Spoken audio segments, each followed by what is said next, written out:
Salut les pirates, c'est le Captain Crochet. Eh oui, on est en direct pour le podcast bilan de l'année 2018. Joyeux Noël à tous. Vous avez vu, on a sorti le beau sapin de Noël. Et pour un beau Noël, plein d'invités pour notre podcast. Salut à vous. Alors, nos invités, comme à l'habitude, j'ai envie de vous dire, notre fidèle compagnon Pirate Clément est avec nous. Et ouais, et bonjour tout le monde, merde, l'ordi est tombé. Ce n'est pas encore la nuit, mais vous savez que Bat, le roi de la nuit, a fait l'honneur d'être avec nous. Pirate Bat est avec nous. Ça va tout le monde, je vais chanter une petite chanson de Noël, mais si on ne veut pas perdre tout de suite tout le monde, tous les auditeurs, je vous fais juste un petit bisou. Oh, c'est sympa. Et un pirate qui nous fait l'honneur et la joie d'être avec nous pour la première fois. Mais croyez-moi, c'est un pirate c'est un historique pirate de la chaîne qui nous suit depuis toujours. Et je lui avais promis une participation il y a déjà de cela bien longtemps. Et non, enfin, on a pu être ensemble. Pirate Samit avec nous. Salut Pirate. Salut tout le monde, merci de me recevoir. Voilà, alors. Mes pirates, je vais même augmenter le son pour que vous entendez super bien. Alors, mes pirates, j'espère que vous allez être vraiment nombreux sur le chat parce que franchement, ça, on vous a sorti les petits plats dans les grands pour vous faire le bilan de l'année 2018 de boxe.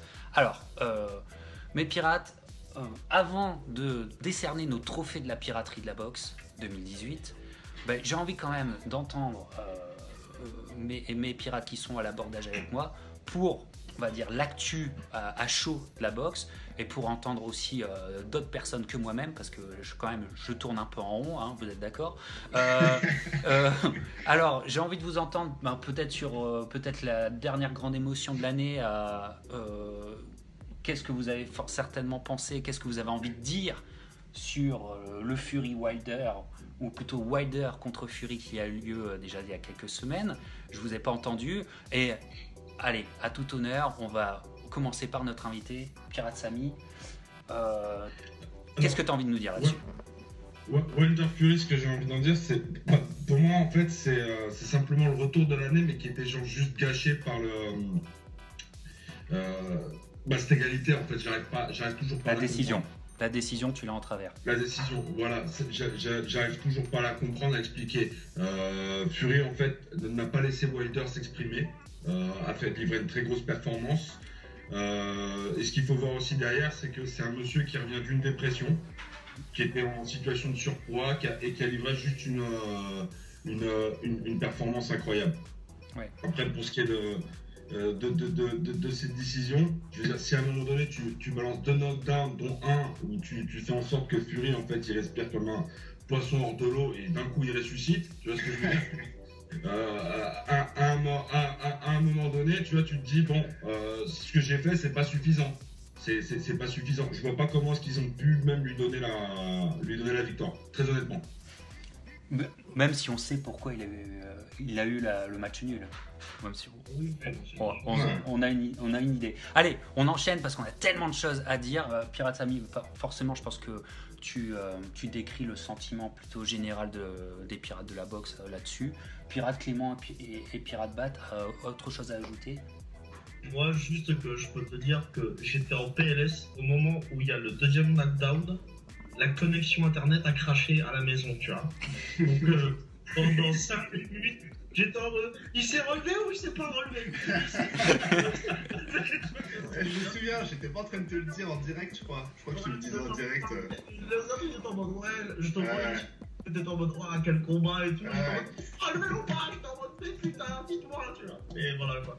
Non, mais sinon, ouais, trop bon combat, on va dire. Et je pense qu'on en reparlera dans les trophées. Voilà. Moi j'ajouterais juste un truc, c'est que le combat nous a quand même donné quelques infos en plus sur Wilder. C'est que ce mec n'a aucun game plan quand en fait il fait un combat. Il mise tout sur son punch, sur sa droite. Il n'a pas eu un game plan face à un Fury qui est en mouvement, pas de travail au corps, rien. Il a laissé un petit peu Son punch parlait, il a eu beaucoup de chance de le mettre par terre au 12e, sinon c'était une vraie déconnotée, quoi. Fury, il était en train de nous refaire une Klitschko version plus, quoi. Et vraiment, Wilder, je trouve que ça a donné beaucoup d'informations comme quoi c'est vraiment pas fou, finalement. Ouais. À part son punch, il a vraiment fait un match très plat, très plat. Il faudrait des gros changements qui sont véritablement nécessaires et qui malheureusement n'arriveront pas. Mais il faudrait, et effectivement. Enfin, moi, je vais pas vous enchaîner mes pirates parce que je pense que la vidéo que j'ai faite avec la réaction en direct, allez la voir sur YouTube. Hein, je pense que ça vous fera bien marrer et que je vous annonçais avant que ça arrive qu'ils allaient nous mettre la douille du match nul. Oh là. Oh.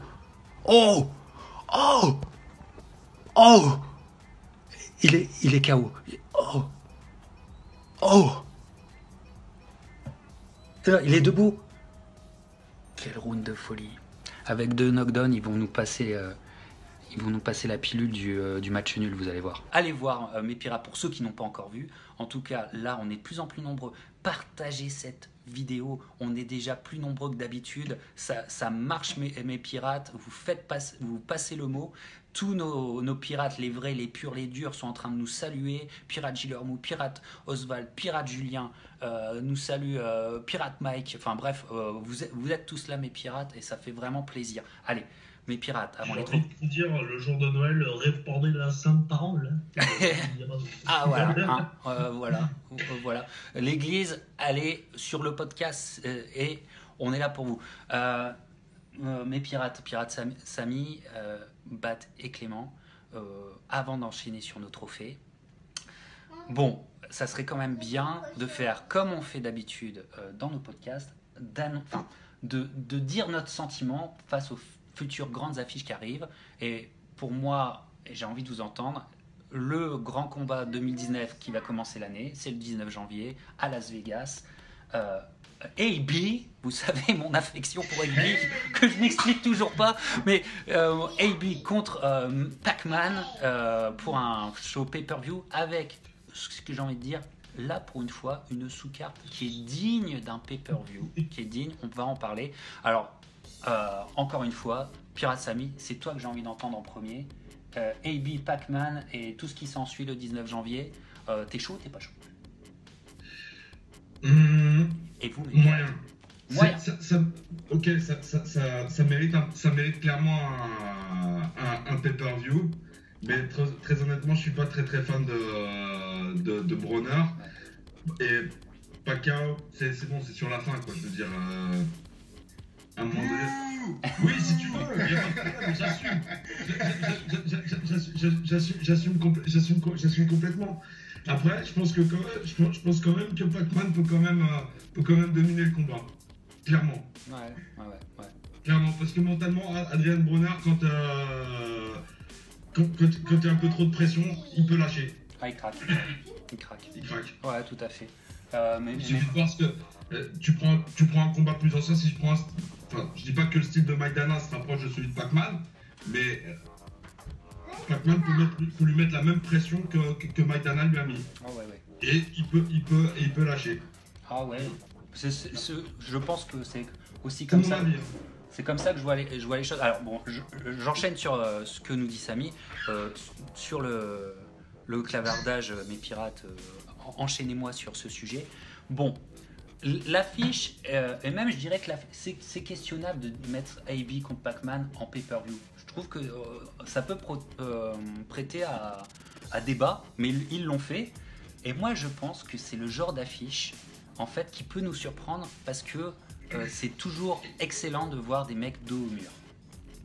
Ils sont dos au mur d'une façon ou de l'autre. Pac-Man est dos au mur, il est obligé de faire une énorme performance pour se réhabiliter une nouvelle fois. Le KO contre Matissé n'est pas assez. Il faut vraiment qu'il nous bluffe. Faut qu'il recrée une hype autour de lui. Et c'est un sacré challenge à 40 ans, avec une sacrée carrière. Bref. Et AB, s'il veut pas être en fait le mec, le gatekeeper, comme on appelle ça, le mec qui perdra toujours contre un vin ultra bon, il faut qu'il sorte quelque chose. Il faut qu'il mette, on va dire, excusez-moi l'expression, il faut qu'il mette ses couilles sur la table. Mais moi, je trouve que AB, c'est un dogfighter qu'on ne reconnaît pas.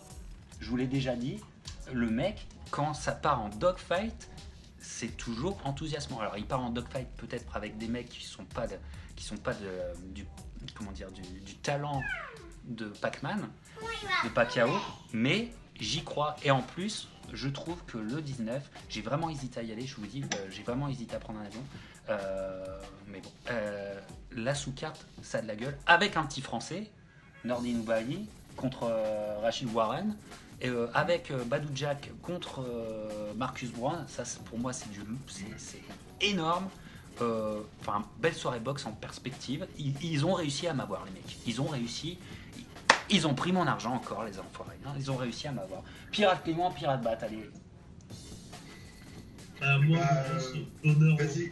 Pacquiao, Ok, j'y vais. Vous connaissez mon amour pour Pac-Man, mon amour inconditionnel. Et malheureusement, je le vois perdre parce que franchement, son combat contre Matissé, ça vaut rien. J'avais l'impression que c'était un combat de vétéran. J'ai pas été impressionné du tout par Manny, quoi. Et je sens que c'est fini. Vraiment, je sens que c'est fini. Et on sait que Pac-Man, il a un peu de mal contre les contreurs. Enfin, il a quand même des failles, vu que c'est un mec qui fonce un peu tête baissée avec ses gages, son droite-gauche, là. Et qu'Adrian Bronner, c'est malgré tout un contreur. Je sais pas, je vois pas un drama, mais je vois une victoire un petit peu à l'arraché de Adrian Bronner. Je vois pas Pac-Man tenir les 12 rounds à un bon rythme. Voilà, je sens que c'est le combat de... Voilà, on va vraiment voir contre Adrian Bronner, on va vraiment voir la fin de Pac-Man, pour moi. Voilà. Il y a des débats. Samy a envie de parler. Peut-être Clément, tu as envie de nous enchaîner aussi? Il est sans voix. Que je m'en bats les couilles.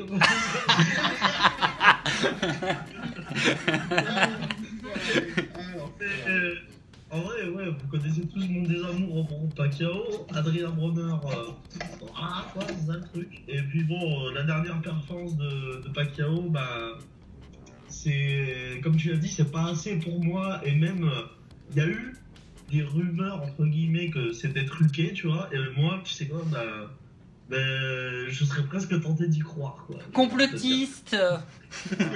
C'est voilà, tu vois.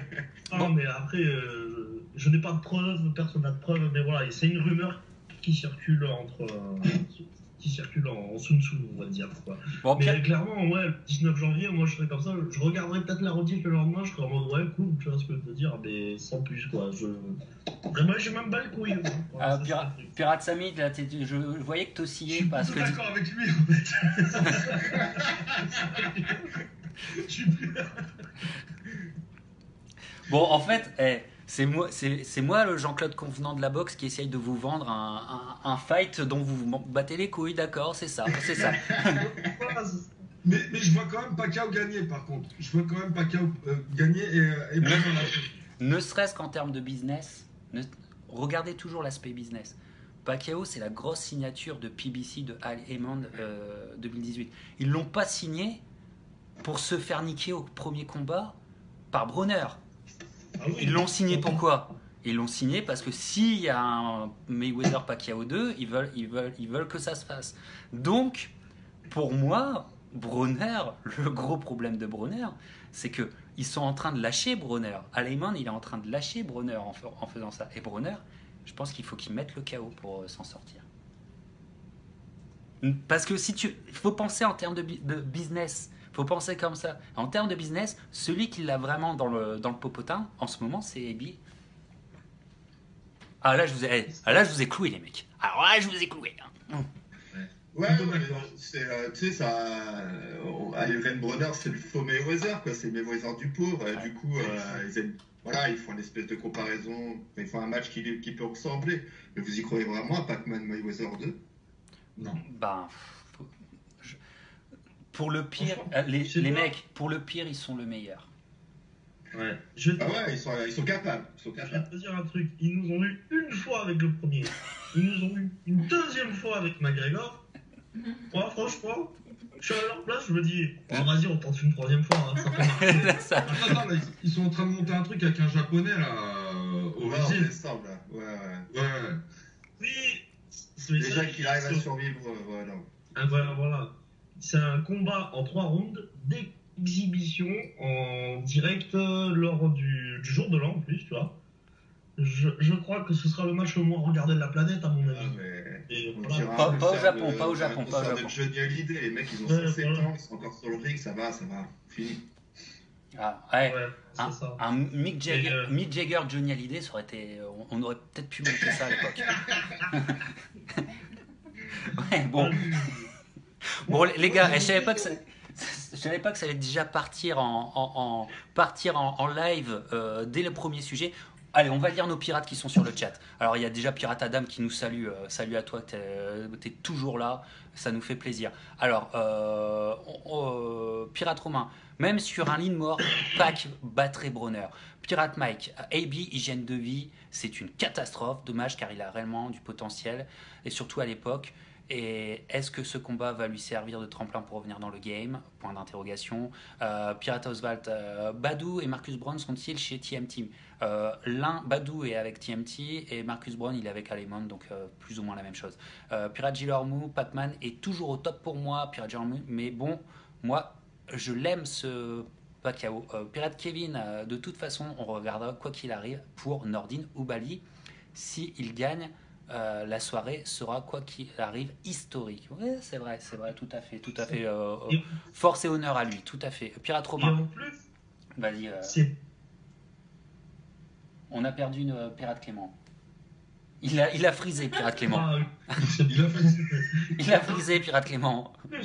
non, mais c'est pas une ceinture en carton de la WBA là, de Ah, je sais pas quoi là. Non, c'est une vraie ceinture là. C'est une ceinture WBC là. On parle de quelque chose quand Ouais, même. tu face vois, à- bon. Face à un nom de la Ouais. catégorie, Pirate Romain. Ça, c'est un bon catégorie en plus. Le mec, c'est un vrai pirate, double combo, une vraie ceinture, un vrai combattant en face, quoi, un vrai nom, tu vois. Donc t'es en mode, ok, très bien. Pirate Romain nous dit Mayweather affrontera le vainqueur du 19, c'est couru d'avance.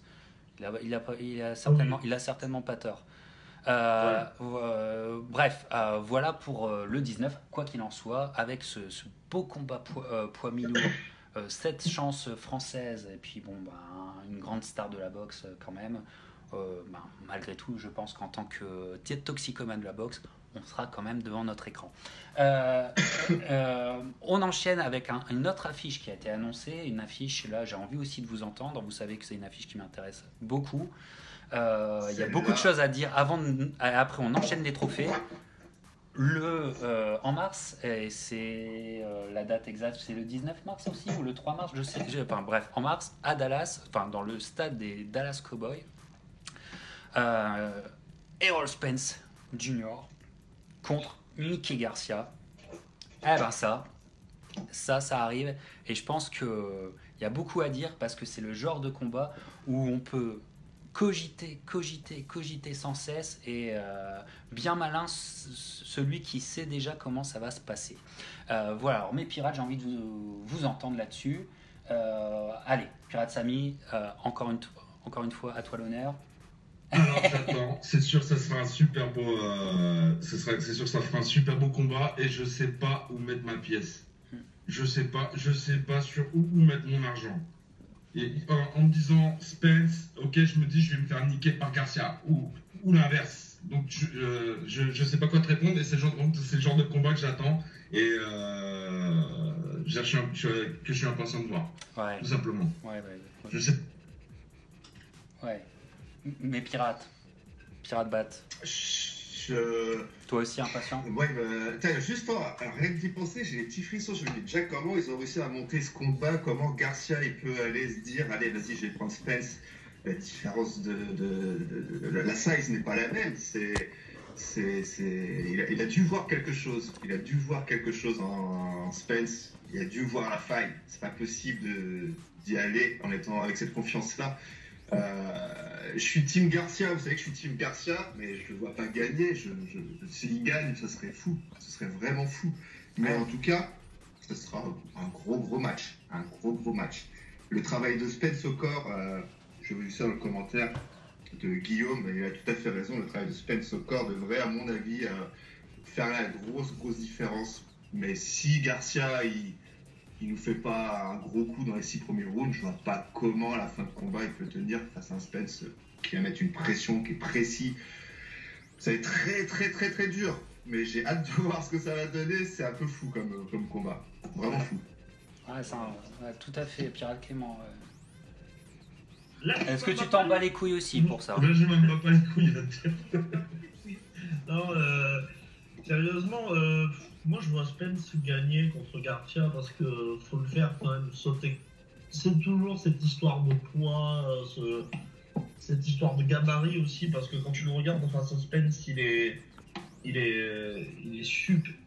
pas super petit, mais il est petit par rapport à lui. Il y a le travail au corps de Spence, il y a l'allonge, ce genre de truc. Moi, je vois Spence gagner haut la main, en fait. Pas largement, mais je le vois gagner par une décision confortable, on va dire, quoi. Voilà. Après, je suis chaud de le voir, parce que je pense que niveau technique, ça va être assez beau à voir. Voilà. C'est curieux quand même, c'est curieux de voir ce qui va se passer. J'ai aucune idée. Pour le coup, on connaît les deux boxeurs, on sait vraiment comment ça boxe. Ouais. Et j'ai aucune idée de voir en fait ces deux-là. C'est un mismatch tellement. Tu vois, dans l'idée, il y a un mismatch. Tu penses complètement qu'il y a un mismatch? Moi, je pense vraiment qu'il y a un mismatch par rapport à la taille. Vraiment. La taille, c'est pas tout. Ouais, mais en fait, le truc. Ouais, mais sur 12 rounds, est vraiment très fort techniquement. Il tape fort. Je vois pas comment Garcia, malgré que je l'aime ce mec depuis le début, je vois pas comment il va passer en dessous, quoi. Par contre, c'est un puncher, Garcia. C'est un mec qui tape dur. On sait pas. Il se passe quoi s'il le touche? Ouais, Garcia, c'est un mec qui tape dur. C'est un mec qui tape très dur. Il tape dur en quelle catégorie? Et c'est ça. Il tape dur dans sa catégorie, au-dessus. Sur ça, on est d'accord. Mais en même temps, en prenant un mec plus lourd, il a quand même le bénéfice de la vitesse, des déplacements, éventuellement du cardio. Tu vois, la vitesse, je suis pas sûr sur Spence. Je suis vraiment pas sûr. Ouais, c'est possible. Oh, ouais, Spence est vraiment. Il fait un travail de chirurgical. Je vois pas. Tu vois, vraiment, je vois pas comment il peut faire. Et je pense qu'il a vu quelque chose. Je pense qu'il a vraiment un game plan parfait. Je pense qu'il a vu quelque chose pour aller chercher le combat assez vite. Moi, je vais te donner mon combat référence de Errol Spence. Tu vois, il y a le combat contre Brook, tu vois, mais un où il m'avait impressionné déjà à l'époque, c'était contre Chris Algieri à l'époque. Algieri, ok, ça vaut ce que ça vaut, tout ce que tu veux, mais c'est un mec quand même qui a fait les 12 rounds Pacquiao, qui te fait un combat contre qui a gagné le championnat du monde contre Ruslan Prodosmikov, c'est un client. Il te fait un match très serré avec Amir Khan, tu vois. Très serré. À l'époque, oui, c'est pas encore. Et il gagne presque. Moi, quand je vois le match, moi je me dis qu'Algieri méritait la victoire. Bref. Et Spence il débarque et il te le détruit en 4 rounds, tu vois. Aucun a réussi à le faire. Prodosmikov l'a pas fait, Pacquiao l'a pas fait, Khan l'a pas fait. Je pense que Spence, en fait, c'est un ovni, en fait. Moi, je pense qu'il peut. C'est un peu comme le Lomachenko. Je pense qu'il peut rouler sur n'importe quel adversaire et les détruire en mode la force tranquille, quoi. De toute façon, Guillaume, Captain Crochet, tu l'as déjà vu en vrai. Ouais. Je pense que sa boxe, c'est à son état d'esprit, à sa façon d'être. Je pense que c'est la force tranquille, tu vois. Et après, je l'ai rencontré, je peux te dire, donc en avril, il était à 2 mois de son plus ou moins 2 mois du futur combat qu'il allait faire en juin dernier.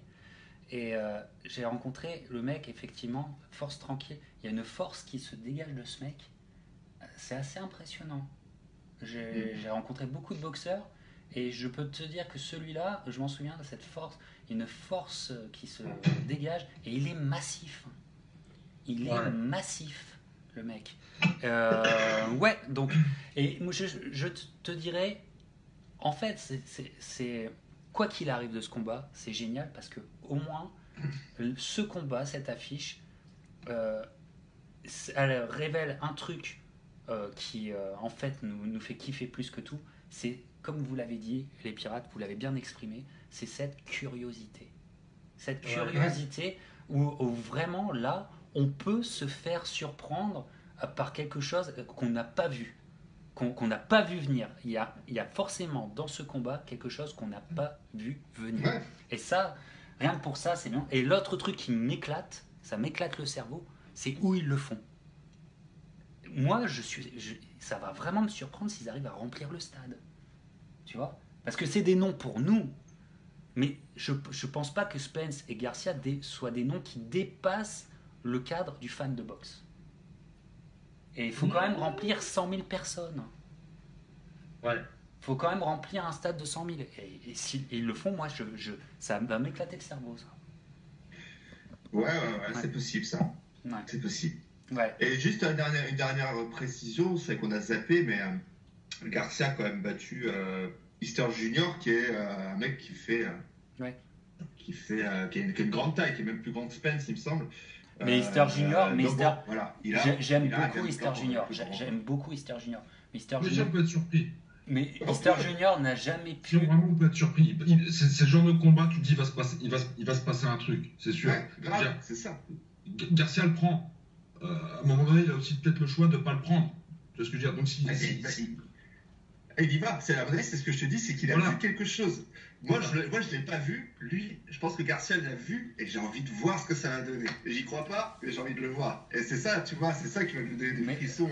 Peu importe le résultat, il va se passer quelque chose. Mais t'as dit quelque chose de très vrai sur ce combat référence contre Easter Junior. Parce que Easter Junior, l'erreur d'Easter Junior, c'est qu'il savait pas comment faire peser son physique sur Garcia. Donc Garcia n'a pas été gêné par le physique. Et Garcia l'a timé toute la soirée. Et je pense que Garcia, c'est le meilleur, avec Lomachenko, c'est le meilleur, comme on dit en anglais, timer. Il sait timer son adversaire comme il faut. Et je pense qu'il pense ça aussi de Spence. Spence qui est plutôt un faux lent, tu sais. Il a une attitude de faux lent sur le ring. Et je pense que Garcia voit ça. Et je pense que Garcia se dit, je le time comme je veux. C'est mon intuition, je peux me tromper. Ouais. Voilà. Alors bon, en tout cas, là, celui-là, on est chaud de ouf. Allez, j'en profite pour lire les pirates qui sont sur notre chat. Alors, les pirates qui sont sur notre chat, ça commence avec Pirate Guillaume. Spence est favori, trop fort au corps. Mickey va pas tenir. Pirate Romain, Garcia va se faire repasser. Spence lui met au moins 8 kilos dans la vue. Pirate Adam, j'ai peur que Garcia se brûle les ailes. Pirate Adam, toujours. À moins qu'il nous sorte un remake de Pretty Boy Floyd contre Corrales. Ok. Pirate Antoine, la différence entre courage et folie est parfois floue. Hashtag Spence Garcia. Pirate Gillermousse, combat fou Garcia Spence. Pour moi, Spence vainqueur. Mickey est excellent, mais monter d'autant de catégories, ça doit être extrêmement dangereux. Pirate Guillaume, Spence a l'habitude de prendre des coups en Walter. Garcia a beau frapper fort, ça suffira pas. Pirate Antoine, pour arrêter Spence, on va attendre 2-3 ans et Canelo. Et Pirate Guillermo vient nous dire que, en même temps, Tommy Fury, le petit frère de Tyson, vient de gagner son premier combat au point en 4 rounds. Voilà. Pirate Guillermo qui, à mon avis, est sur toutes les soirées anglaises en même temps qu'il écoute la piraterie. Tu fais bien, tu vas moins t'ennuyer des oreilles que si tu mettais le son de ta télé, ça c'est sûr. Bon, les pirates, faites passer le message, on est en podcast actuellement, partagez, distribuez ce podcast, c'est cadeau.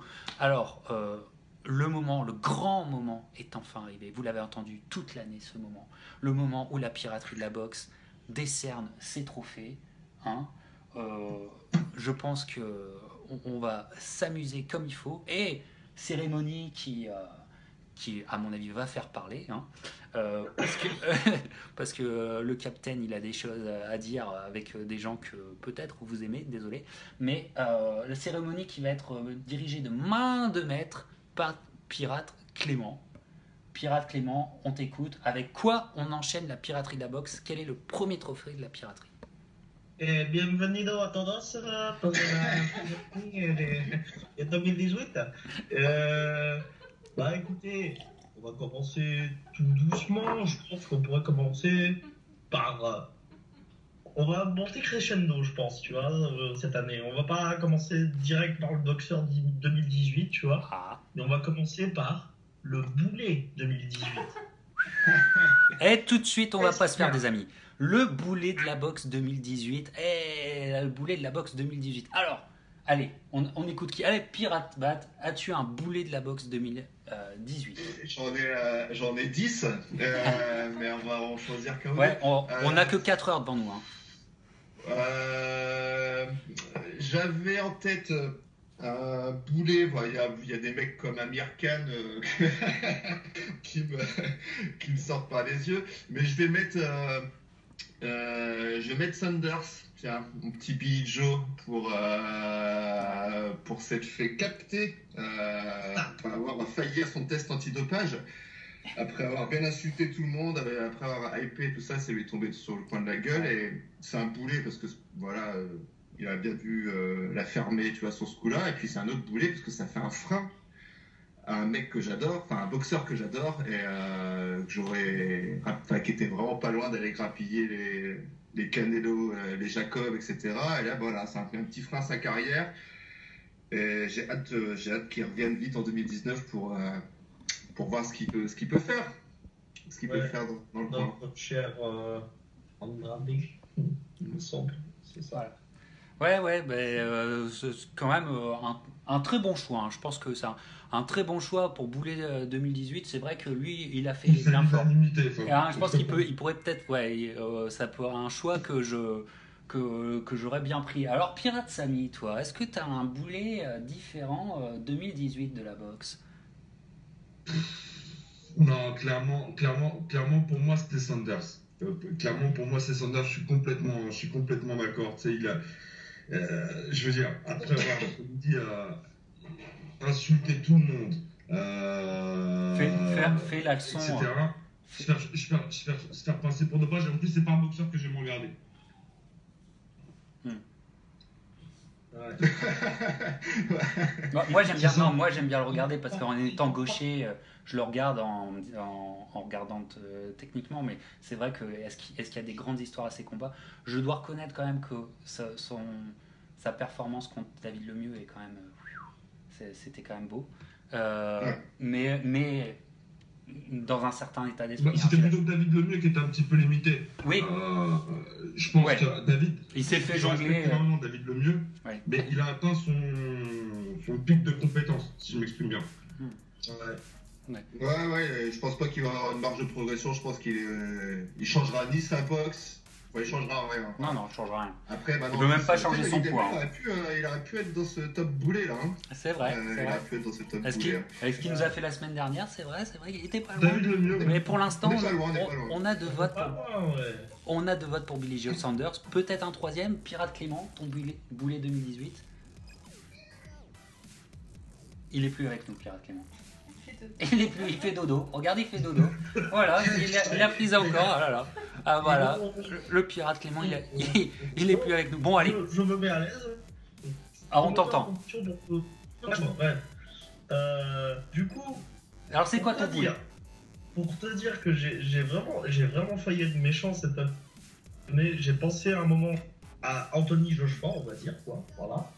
Et plus surprenant ça passe, tu vois, parce que ça m'énerve cette histoire d'esquive à la Wilder et compagnie. Il ouvre sa gueule, un coup oui, un coup non, ce genre de bail, tu vois, mais c'est pas lui. Une vraie gonzesse, hein. De quoi? Un coup oui, un coup non, une vraie gonzesse quand même. Non. Arrête, on va avoir des problèmes. On va vraiment avoir des problèmes à un moment donné. Et non, sérieusement, moi je dirais Amir Khan cette année parce que ok, il a gagné contre le Canado-italien, je sais plus comment il s'appelle. Samy Vargas. C'est mauvais Vargas, mais Samy Vargas, je connais, c'est mauvais. Hein. Ouais, voilà, Vargas, il te fait un match. Ok, le match il est cool à voir et tout ce que tu veux, mais techniquement c'est pas fou du tout, je trouve, surtout du côté de Vargas, et pourtant j'y arrive à te le sécher. Et en plus, moi ce qui m'énerve, c'est qu'il esquive toujours Brock, et que en plus il y a. Ah, juste au moment où il fallait, regarde, oh là, quelle belle tête il nous a laissé là. Regarde-moi cette tête là. Oh là. Non mais voilà. Un bâtard.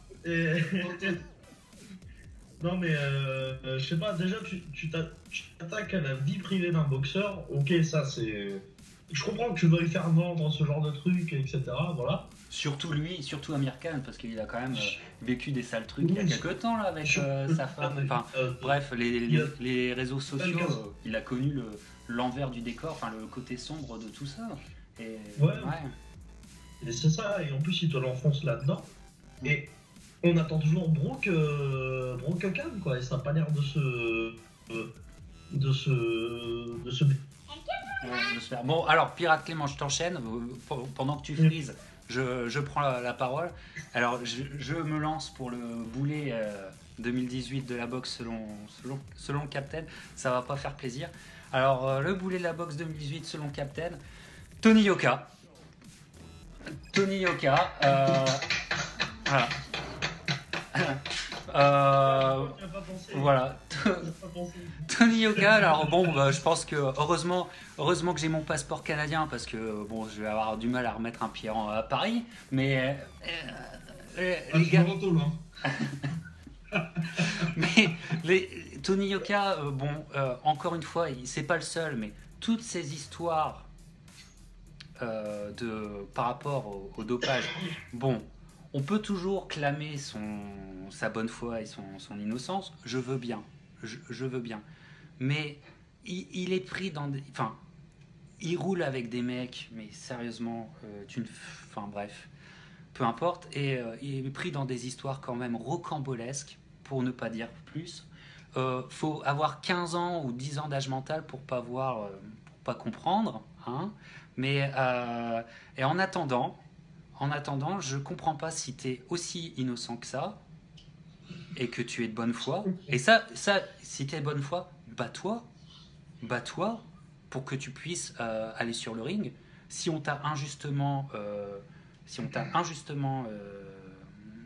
suspendu, continue à te battre. Et là, l'acceptation de cette suspension, voilà, pendant un an, on va pas le voir, alors que c'est une année indispensable où il faut qu'il boxe. Pourquoi ? Parce que dans le monde des poids lourds, les choses se sont accélérées.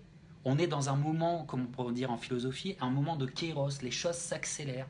Les grandes affiches qui ne se faisaient pas il y a 2 ans, alors qu'on en parlait déjà, se font maintenant. C'est le moment. Les prospects boxent, les prospects se développent, etc. C'est pas maintenant que tu peux avoir une année sabbatique. C'est pas maintenant, et surtout quand tu es le nom de la boxe en France, que tu es le nom le plus vendeur. C'est pas possible, j'ai envie de dire, c'est presque symboliquement, avec cette suspension, je trouve que c'est toute la boxe française qui est suspendue d'une certaine façon, en tout cas médiatiquement. Et donc rien que pour cela, boulet 2018, c'est Tony Yoka. Voilà, vous avez le droit bien sûr de ne pas être d'accord avec moi, mais j'ai dit ce que je pensais, mes pirates. Voilà. Moi, si je peux juste rajouter un truc sur ton prix. Hein. D'accord, merci, ça fait plaisir. Allez, on n'y a pas pensé encore. Franchement, on aurait dû y penser, mais ouais. Ouais, on peut enchaîner, je pense. On peut enchaîner, mais on va enchaîner quand même sur... Peut-être que nos pirates sur le chat ont d'autres boulets. Alors, Pirate Tariq, Tony, c'est le boulet tout court. Voilà. Pirate Xavier, oh non, pas Tony. Pirate Tariq nous salue, bien sûr. Pirate Antoine a pour boulet Billy Joe Sanders, qui trouve c'est un très bon choix. Et il y a aussi, en termes de boulet, il y a quelqu'un qui a fait des gros efforts, c'est Gervonta Davis pour lui aussi. Effectivement. Voilà. Mais en tout cas, nos choix de boulets sont très, très appréciés par les gens qui sont sur le chat actuellement. Continuez, partagez cette vidéo. C'est le moment de le faire, mes pirates. Voilà. Alors, Pirate Clément, le boulet 2018. C'est fait. On enchaîne avec quoi ? Ben écoutez, on va donner l'honneur à nos dames. On va décerner la Pirate 2018. La Pirate 2018. La Pirate de la boxe 2018. Alors, mes pirates, ça serait qui pour vous ? Honneur aux dames, effectivement. Pirate Samy, est-ce que tu aurais une demoiselle qui mérite un trophée cette année? Je me suis pas penché sur la question. Je me suis vraiment pas penché sur la question. Ça peut être une commentatrice. La québécoise, là, peut-être comment elle s'appelle, Dicker. Dicker, ouais. Marie-Ève Dicker, c'est bien ça? Ouais. Qui a gagné, je crois que c'est ça. qui a gagné une ceinture. Ouais. Ouais, elle est en progression là cette année, bonne progression. Bon choix, Pirate Samy. Pirate Bat, Katie Taylor, classique. classique. Trop bien, ouais, trop forte. Voilà, belle à voir boxer, femme. Voilà, jeune, parfait, elle y va. Ouais. À mon avis, elle va faire mal. Pirate Clément, je sais que c'est un sujet important pour toi. Un trophée important auquel tu tiens. Qui est parti. Qu'il est parti au moment où... Bon, alors moi, je vais vous dire ma pirate, Michaela Mayer, qui est signée par Top Rank, une grande blonde qui a fait les Jeux Olympiques. Pourquoi je la mets trophée? Parce qu'elle boxe beaucoup, mais vraiment beaucoup. C'est vraiment une... Comment dire? Elle a un rythme à l'ancienne. Et je pense qu'elle est quand même... elle est mimi, tout ça, très jeune, tout ça. Et je pense que ça peut être une figure, s'ils arrivent à... en termes de publicité, ils arrivent à bien la travailler. Je pense qu'en plus que Katie Taylor, qui est effectivement très douée, je pense que Michaela Mayer, ça peut devenir une icône sportive féminine qu'on ne voit pas venir.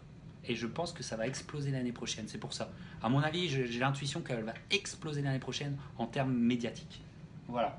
Pirate Clément nous a abandonné, il n'est plus là. Son ordinateur a craché. Son ordinateur a craché. Il va falloir l'appeler en direct, surtout pour ce trophée qui lui tenait tant à cœur. Alors hop, on l'appelle direct le pirate. Répond-il pas, c'est un autre sujet. Surtout que c'est lui qui mène la danse de la cérémonie. Donc on l'a un peu dans le baba. Je vous lis mes pirates. Alors, il y a aussi T-Rex, oui. Il y a Xavier dit Maëva Amadouche, la française. Cocorico dit Pirate Adam. Oui, c'est vrai qu'elle aurait pu avoir le trophée aussi. Elle fait des gros combats aussi. Katie Taylor pour Pirate Antoine, très solide, nous dit-il. Pirate Clément nous dit mon ordi a craché, je reviens dans 5 minutes. Bon, bah, alors reviens dans 5 minutes, mon grand. Voilà. Ensuite, qu'a-t-on d'autre? Tariq, j'avais une blonde boxée de la team solide, mais est-ce que tu te souviens du nom Pirate Tariq sur le chat? Voilà, Pirate Oswald, Clarissa Shield, entraînée par l'ancien entraîneur John David Jackson de Kovalev, effectivement. Et c'est que John David Jackson, il entraîne toujours pour que tu deviennes un power puncher, donc très très intéressant aussi. Voilà mes pirates. Alors, Pirate Bat, tu prends le relais. Ouais. Après le trophée de la Pirate 2018, on enchaîne sur quel trophée? On enchaîne sur la personnalité à l'esprit pirate 2018. Ah voilà, alors ça, la personnalité à l'esprit pirate. Voilà, dans la boxe, est-ce qu'il y a un mec ou une fille qui pourrait avoir un petit peu l'esprit pirate, l'esprit taquin, l'esprit rebrousse-poil, bref, un esprit pirate? Est-ce que vous en voyez sur le chat? Vous me dites ça. Pirate Samy, est-ce que tu as un boxeur ou un entraîneur qui a l'esprit pirate, selon toi? Bah, moi, honnêtement, cette année, j'étais franchement impressionné par Fury. Ouais. Fury, à tous les niveaux. Ouais. À tous les niveaux. Parce que le travail pour revenir, tu sais, la boxe, c'est pas rien, quoi. Tu vois ce que je veux dire, aller affronter un Wilder, Ouais. je veux dire, qui est au top de sa forme, c'est de là où il vient, Ouais. pour moi, c'est Fury. Le travail accompli, au-delà, tu sais, du pugilat lui-même, le travail accompli avant, en préparation de ce combat, c'est juste énorme. Donc, il y a de fortes chances que je cite Fury sur plusieurs des autres items. Ouais. Et, Ouais, c'est vrai, t'as raison. Ah, Tu vois, c'est un mec, ouvert beaucoup sa gueule. C'est un mec qui a gagné Klitschko, mais on s'est tous dit, c'est pas Fury qui a gagné, c'est Klitschko qui a perdu tout seul, tu vois. Et en fait, il a pris tout le monde à contre-pied, il est parti courir, il a perdu son poids, il est sorti un peu de sa dépression. Il a fait ses 2-3 petits combats de préparation qui étaient pourris, pétés contre des faire-valoir. On s'est dit, lui, il n'y arrivera jamais. Il a ouvert sa gueule et en fait, il a été battre, parce qu'on sait qu'il l'a battu. Il a été battre Wilder sur son propre jeu, il l'a fait, ce mec. Il a marqué tous les points. Et on sait très bien dans les premières émissions que Fury, on en rigolait beaucoup. Beaucoup. Là, il a fermé le bec à tout le monde. Il a cloué le bec à tout le monde. Bravo, mec. Franchement, bravo. En tout cas, personnellement, moi, il m'a cloué le bec. Ah bah ouais. C'était pas quelqu'un que j'appréciais forcément ou quoi que ce soit. Mais après, pour rendre à César ce qu'il y a à César, je veux dire, le travail qui a été accompli, ce qu'il a fait, d'où est-ce qu'il revient, une dépression, c'est pas simple. Pour moi, c'est lui. Et sur beaucoup d'autres systèmes.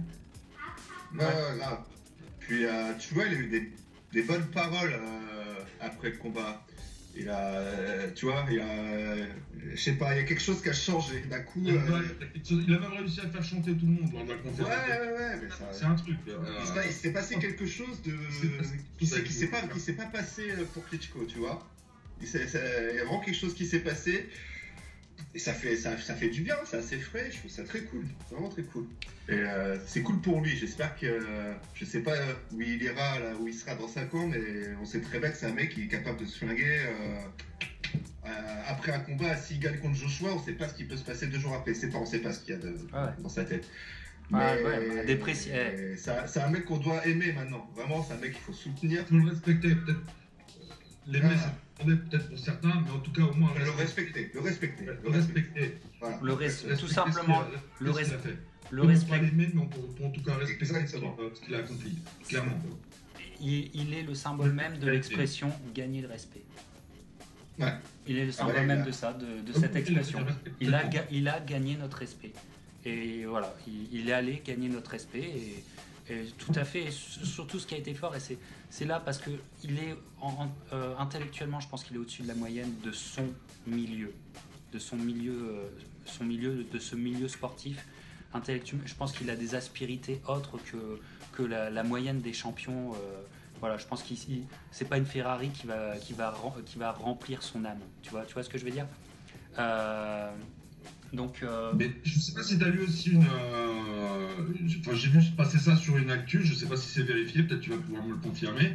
Il paraît qu'il donne son cachet ça prime. À des associations, ça prime. Ouais, pour les SDF et tout, ouais. Est-ce que tu peux confirmer? C'est ça? C'est confirmé, sûr. C'est confirmé, c'est sûr? D'accord. 6 millions, je crois, 6 ou 9 millions qu'il offre, comme ça. Voilà, c'est pas tout le monde qui fait ça. Donc voilà. Parfait. Ouais. Non.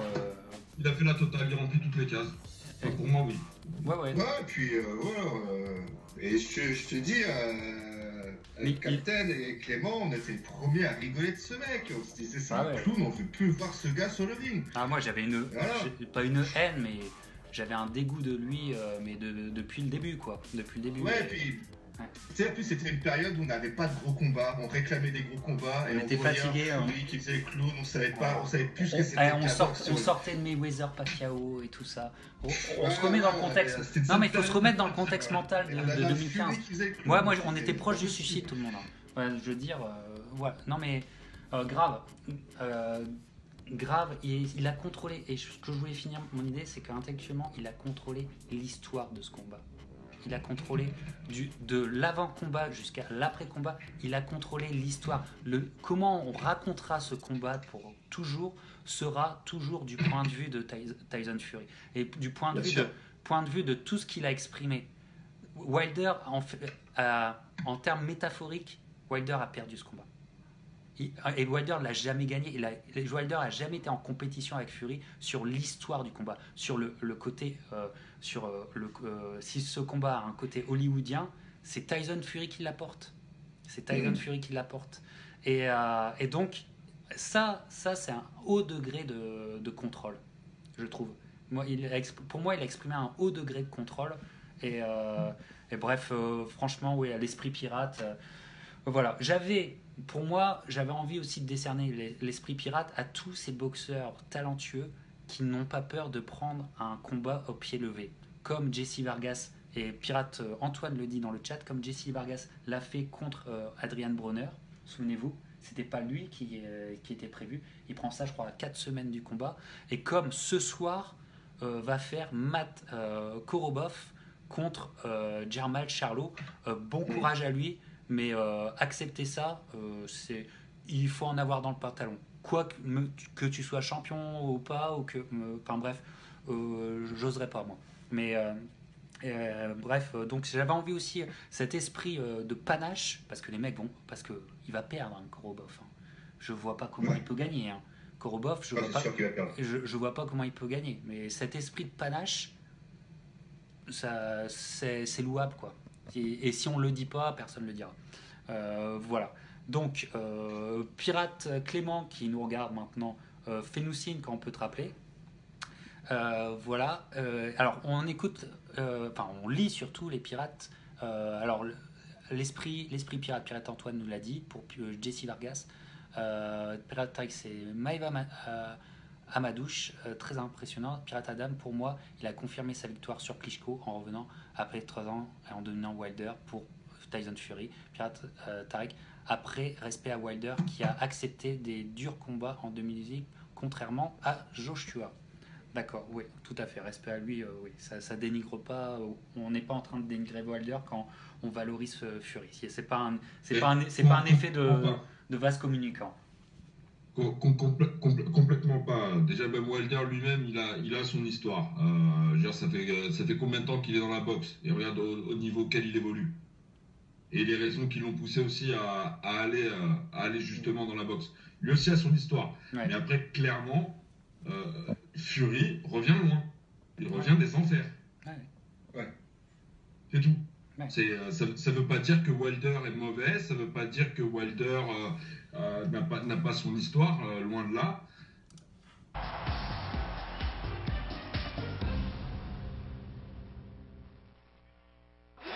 Mesdames et messieurs, bonsoir. Dire pourquoi déjà c'est quelque chose. Et ensuite, il y a tout l'aspect cardio. Mais Pirate, on a eu un problème technique en direct avec les gens, avec le pirate Clément qui revenait. Ça a tout niqué et on t'a pas entendu, Samy. Désolé.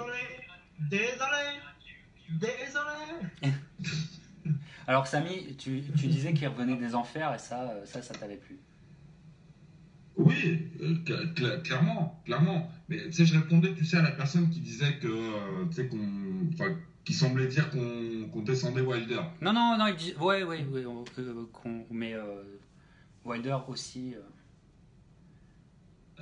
Wilder aussi, tu vois, il a son histoire. Je veux dire, c'est un mec qui a comment. Ça fait combien de temps qu'il est dans la boxe?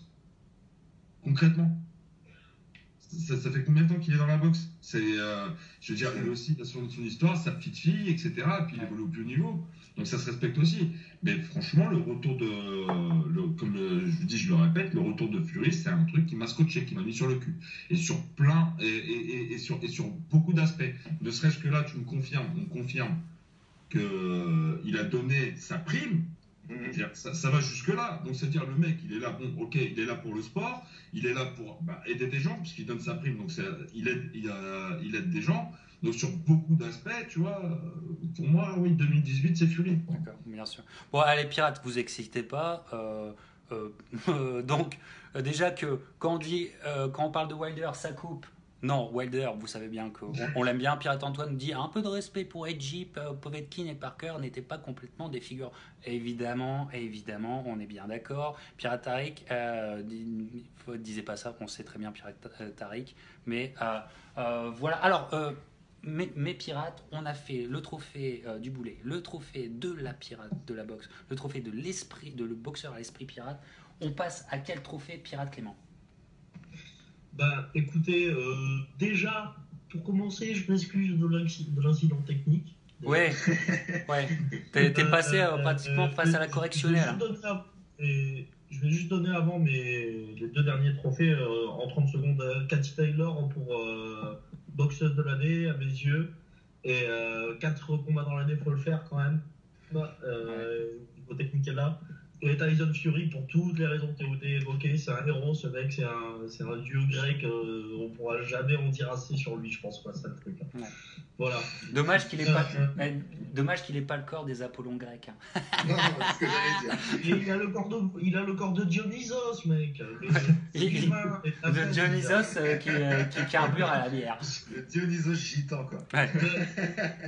Ça, mon gars, c'est un Bon, concept. allez. Concept. Ah, vas-y, Pirate Clément, enchaîne-nous, s'il te plaît. On va enchaîner sur, logiquement, à mes yeux, le round de l'année à nos yeux. Ah, le Voilà. round de l'année, là, ça va être sympa. Cette Ça, année, c'est très sympa. Ça a été sportif, très très sportif au niveau des rounds d'anthologie. Oui, et j'ai bien peur qu'on continue de parler de notre petit Tyson, enfin de notre grand Tyson.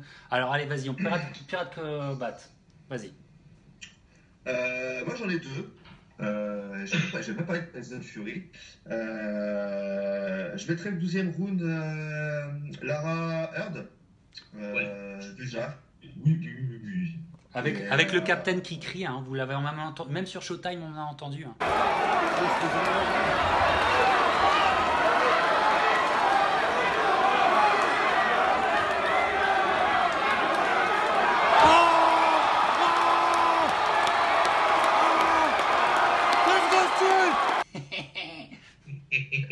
Alors, c'était un round de folie. Et je mettrais, celui qui m'a fait le plus vibrer, parce que je l'ai vu en direct, c'est Ortiz Wilder, le 7e round. Voilà, c'est moi, c'est le round. C'est pas forcément le round le plus technique, mais c'est le round où tout a failli basculer pour Wilder. Et voilà, c'est celui qui m'a le plus fait de frisson, on va dire. Voilà. Pirate. D'ailleurs, je me demande. Vas-y, finis. Vas-y, Pirate Clément, t'enchaîneras sur ton round. Vas-y.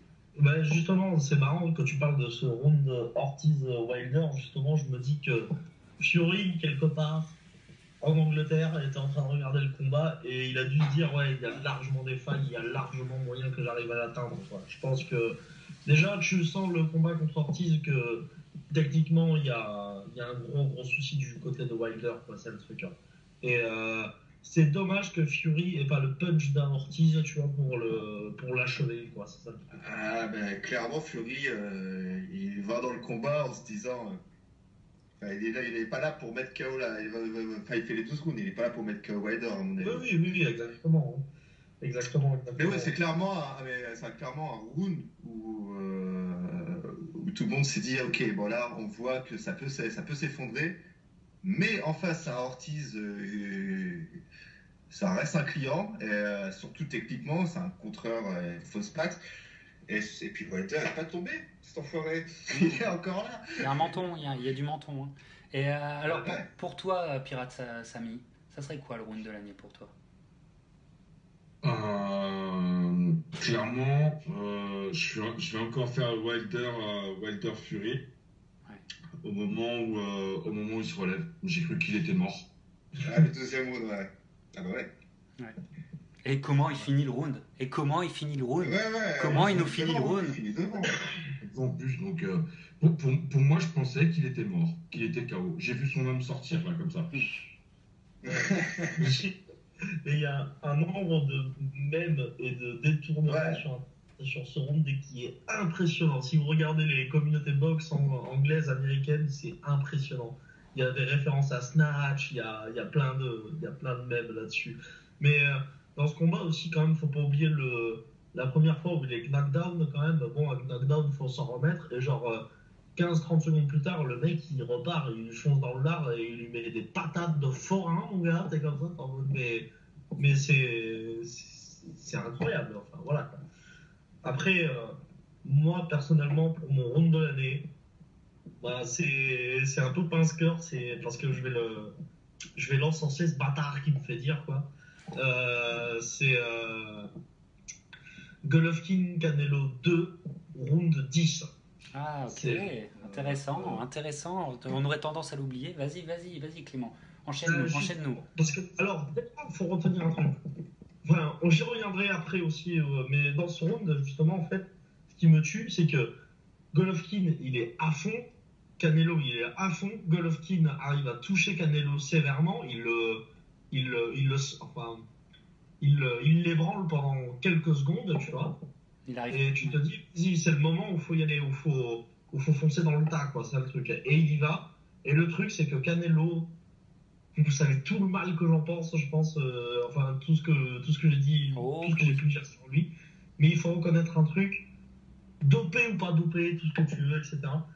Pour arriver à maîtriser autant d'esquives et à revenir aussi durement dans le combat par la suite, et comment dire, et revenir dans le combat, en fait, ben, franchement, il faut être vraiment très très fort, je trouve. Et je trouve que c'était un des rounds les plus, un des rounds les plus beaux de cette année, je trouve, en fait. C'était, il y avait tout dans ce round, en fait, je trouve. Voilà.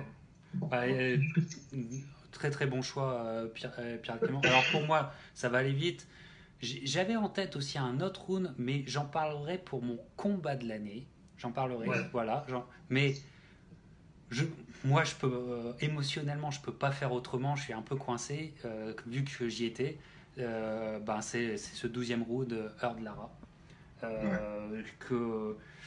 Comment dire, je suis allé à beaucoup de championnats du monde dans ma vie, que ce soit à Montréal ou actuellement notre pirate Samy ou aux États-Unis. Mais celui-là, en rencontrant le mec la veille en famille, en discutant le quart d'heure avec lui, en plus le gars nous a tout dit.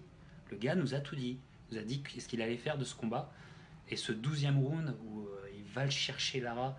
Et vous savez, je suis un peu comme Clément. Vous savez tout le mal que je pense de Eslandi Lara. Mais alors, qu'il ait réussi à le knocker comme ça, c'était une putain de grosse émotion. Je te dis, ça m'a fait vibrer, rien qu'à y repenser, j'en vibre encore. Donc effectivement, pour moi, ça sera ce 12e round, Heard Lara. Et, effectivement, mais tous vos choix sont extrêmement pertinents. On voit la pertinence de nos pirates sur le chat. Antoine nous dit qu'il est en transmission de pensée avec Clément. Pirate Xavier. Je te regarde, Antoine. Voilà, parce que Pirate Antoine nous dit après les rounds 10, 11, 12 de Canelo Golovkin 2, c'est énorme. Et tu vois, il était en transmission de pensée avec toi. Pirate Xavier nous dit Ortiz Wilder 7ème. Pirate Adam Wilder Fury. Pirate Tarek Tyson Wilder de 12e round. Et aussi Ortiz Wilder.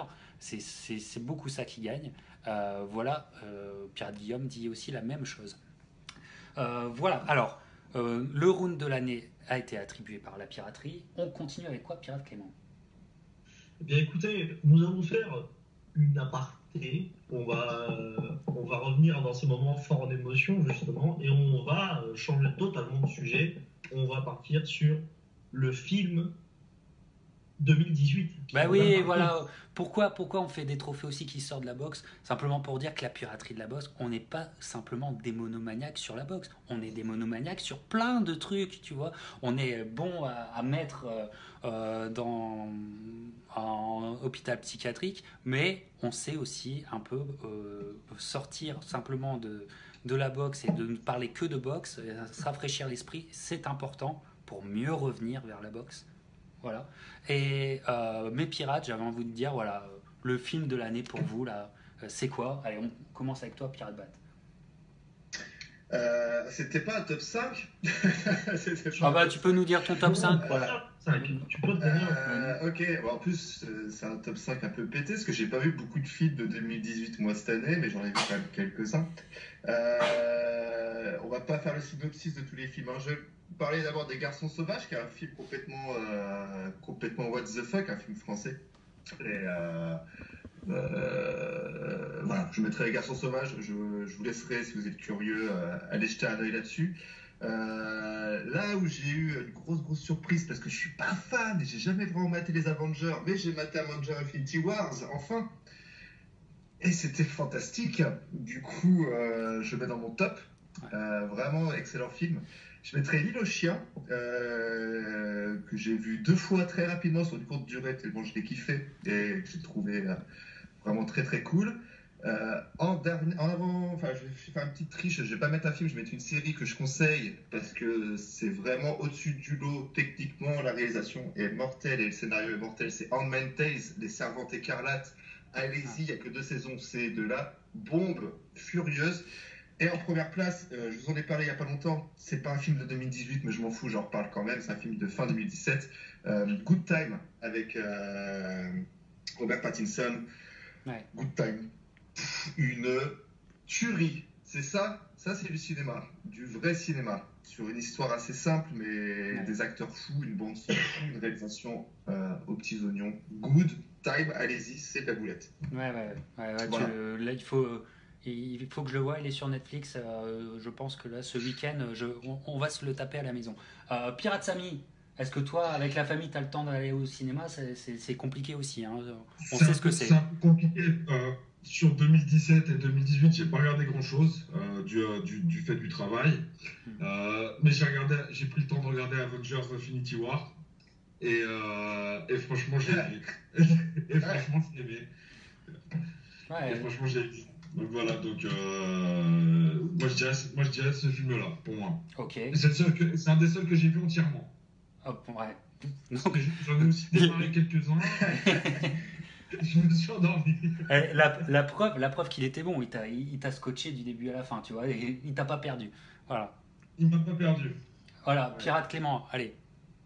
Bah, moi, je ferais juste un top 3 en 2-2, on va dire. Alors, troisième position, c'est les Avengers Infinity War, bien sûr. Il va être cité Mais il est dans le mien aussi. Hein. Voilà. Ouais. Parce que c'est un rêve de gosse qui est devenu réalité pour moi. J'ai toujours voulu voir autant de super-héros se mettre sur la gueule avec le grand Thanos, tu vois. En fait, je trouve que c'est un comics de 2h30, si tu veux. Comme tu pouvais voir dans les années 80, c'est exceptionnel, j'ai envie de te dire, quoi.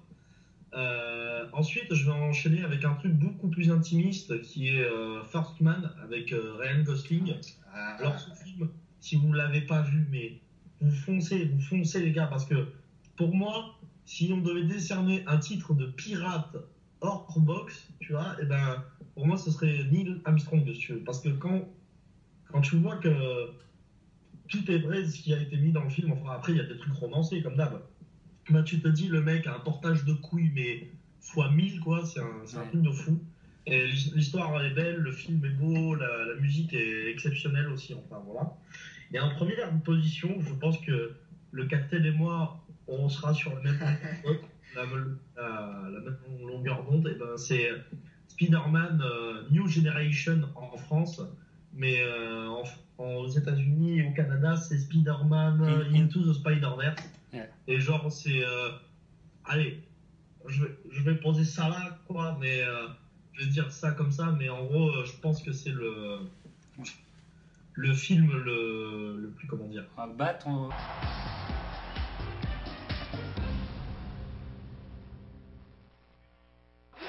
Mesdames et messieurs, bonsoir. Ah voilà, c'était Bat. Voilà, bon bref, peu importe, c'est la folie des problèmes techniques cette fois-ci. Bon, il y a de moins en moins de pirates là sur le live, c'est pas normal là, vous me partagez ça. Bon, moi je pète un putain de plomb sur Spider-Man Into the Spider-Verse. Je pète un plomb, mais j'ai jamais pété un plomb comme ça depuis je sais pas combien de temps. Je vais aller le revoir, j'en peux plus de ce film, c'est la folie. C'est juste la folie. Et bref, j'en ai parlé dans ma dernière vidéo, allez la voir, je vais pas me répéter.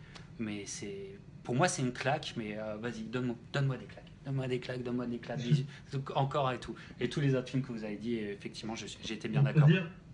Pour finir sur Spider-Man, tu vois, j'en parlais avec des gens qui l'avaient vu le film, et genre on était en mode ouais, telle scène, et genre on était en mode mais attends, il y a combien de scènes, mais c'est tout le film. C'est tout le film. Avec des dialogues qui, je sais pas comment t'expliquer.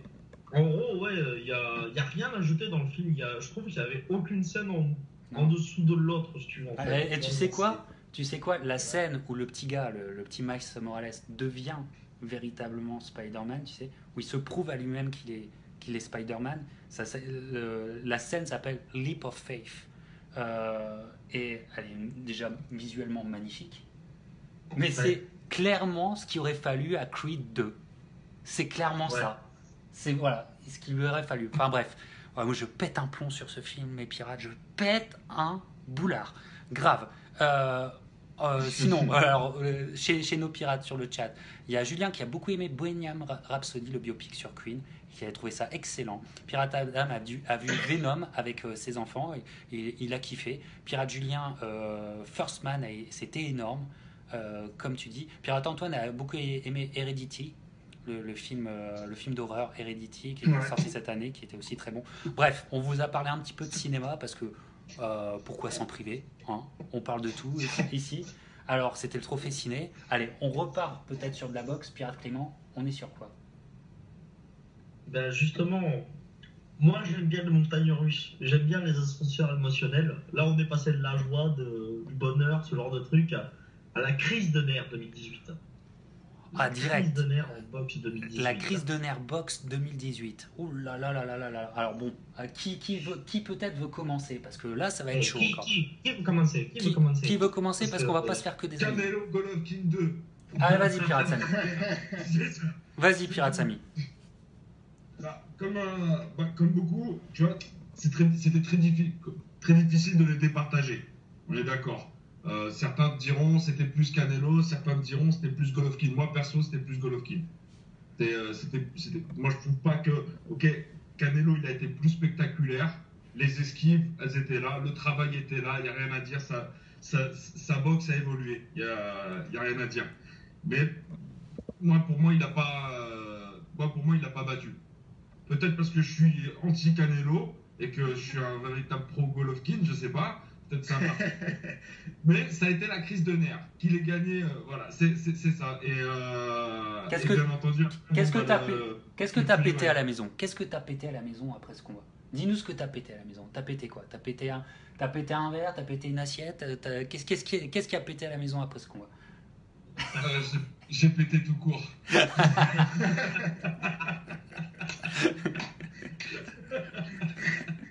Il y avait le bébé qui dormait, je ne pouvais pas.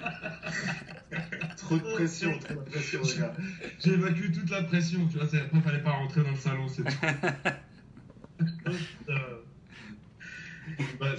Pour moi, c'était la crise de nerfs. Mais après, c'est peut-être parce que je suis un rageux aussi. C'est peut-être ça aussi. C'est peut-être que j'aime tellement pas Canelo que finalement, là, quand il y a eu la décision, j'étais pas content. Mais ça tient aussi au premier combat. Où Adélaïde, là, c'est bon, elle a dû s'acheter une île déserte. Je ne sais où, là.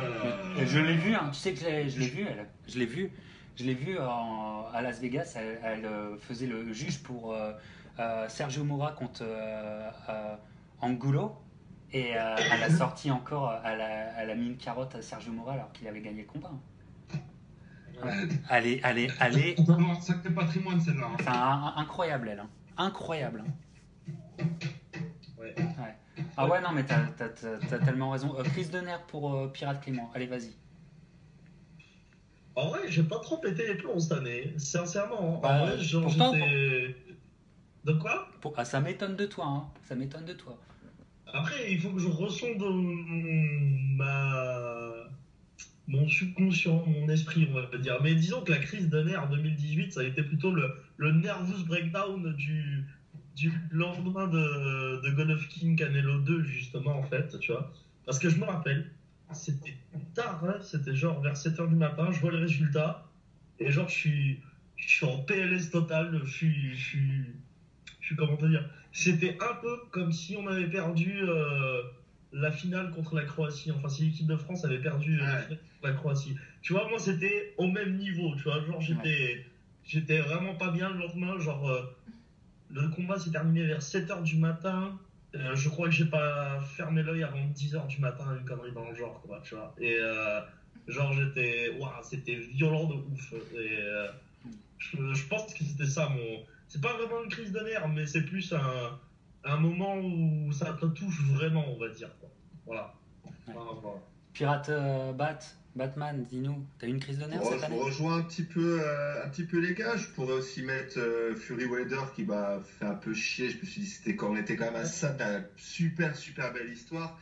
Mais je vais te dire un truc qui est un peu moins drôle, mais Adonis Stevenson, ce qui lui est arrivé, c'est pas une crise de nerfs, c'est une autre crise de nerfs. Mais ça me touche encore, tu vois. J'ai pas juste cette idée. Là, j'ai été voir des news tout à l'heure. il est encore dans un seul état, ça n'a pas évolué. Bon, on peut mettre une croix, quoi, c'est très très mal engagé.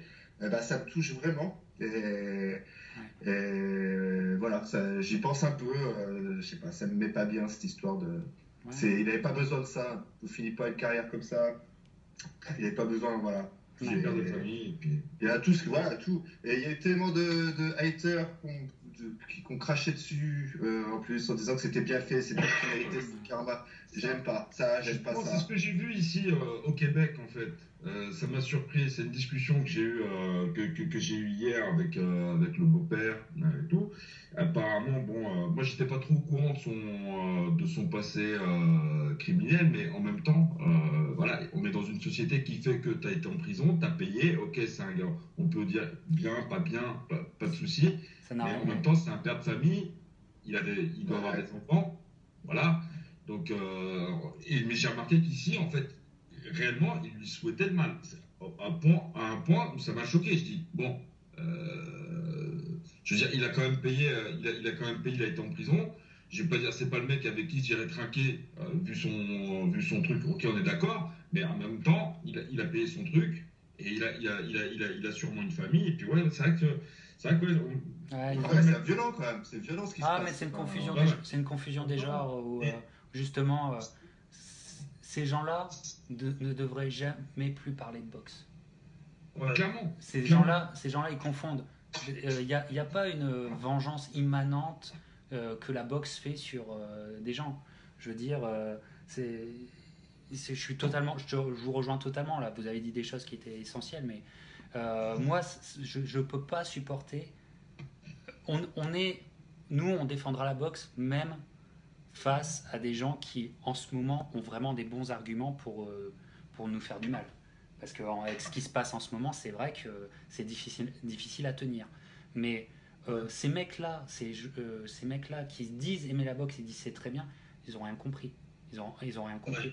Et d'ailleurs, dans une salle de boxe, normalement, tu n'insultes jamais, tu ne siffles jamais un arbitre.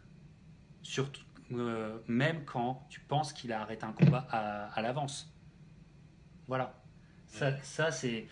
Et bref, ouais, c'est des fondamentaux de puristes qu'on doit remettre en place sur certains casual fans qui devraient fermer leur gueule. Certains fans de bagarre, en fait. Moi, c'est comme ça que je les appelle, en fait. C'est des fans de bagarre. Mais par contre, vraiment l'animosité, en fait, sur ce qui est arrivé à Donnie Stevenson, quelque part, même si, bon, voilà, comme je te dis, le mec, en fait, ça serait peut-être pas mon pote, mais en même temps, je lui souhaite pas de mal. Ça m'a choqué. Et j'ai été faire un tour sur les réseaux sociaux, justement sur sa page Facebook. Mais quand tu vois certains commentaires, tu te dis, mais attends, les mecs, qu'est-ce qu'ils ont dans le cerveau? C'est des animaux, je te jure, c'est des animaux. Les gens, ils souhaitent la mort d'autres gens, tu vois, mais c'est. Alors, c'est incompréhensible. Et ce serait eux qui se retrouveraient dans une situation où, par exemple, ils font un truc illégal, ils iraient en prison, ils sortiraient, ce seraient les premiers à dire oui, mais j'ai payé, j'ai été en prison. Tu vois ce que je veux dire? Voilà, c'est Donnie Stevenson, on va confondre, mais c'est quand même quelque chose de. Ouais, non, moi ça c'est grave. Voilà. Et n'oublions pas tous ceux, parce que chaque année, hein, et on a une tendance. Enfin, il faut pas oublier, moi, Pritchard Colon, je l'oublie pas. Super prospect, quand si t'es un pirate de la boxe, t'oublies pas. Il y avait malheureusement, j'arriverai plus à dire son nom, un russe très très sympathique au demeurant qui avait fait un combat dantesque contre Mikey Perez en 2013 en sous-carte de Triple G contre je crois Curtis Stevens, si je me trompe pas, peut-être je me trompe. Et ce combat-là, voilà, voilà ce qui se passe. Voilà, quand ça nous pose des vraies questions, mais en tout cas, ça doit faire sortir au moins une chose essentielle, c'est notre humanité. Voilà, alors tous ces petits bouffons qui se sentent pousser des ailes parce qu'ils sont sur les réseaux sociaux, qui n'ont jamais pris un coup dans leur vie et qui se lâchent à ces moments-là, donc sans dignité, sans honneur, sans dignité, sans classe, tout simplement, allez vous faire taper dans l'arrêt. On est d'accord? Alors, pour continuer sur la crise de nerfs, parce que là, bon, on va changer d'ambiance, on va être plus en colère. Ma crise de nerfs en tant que capitaine, vient d'une association de malfaiteurs, attention, j'emploie des mots durs, de malfaiteurs qui se foutent de votre gueule, vous, amateurs de boxe en France. Cette association, c'est une association entre une chaîne de télévision payante française et une fédération qui commence par W, il y a un B, et puis il y a une lettre, ça commence comme Anatole. Tu vois, cette association-là se fout de votre gueule, mais d'une puissance astronomique. Et c'est une insulte qu'ils vous font à chaque fois en vous disant que vous êtes en train de regarder un championnat du monde.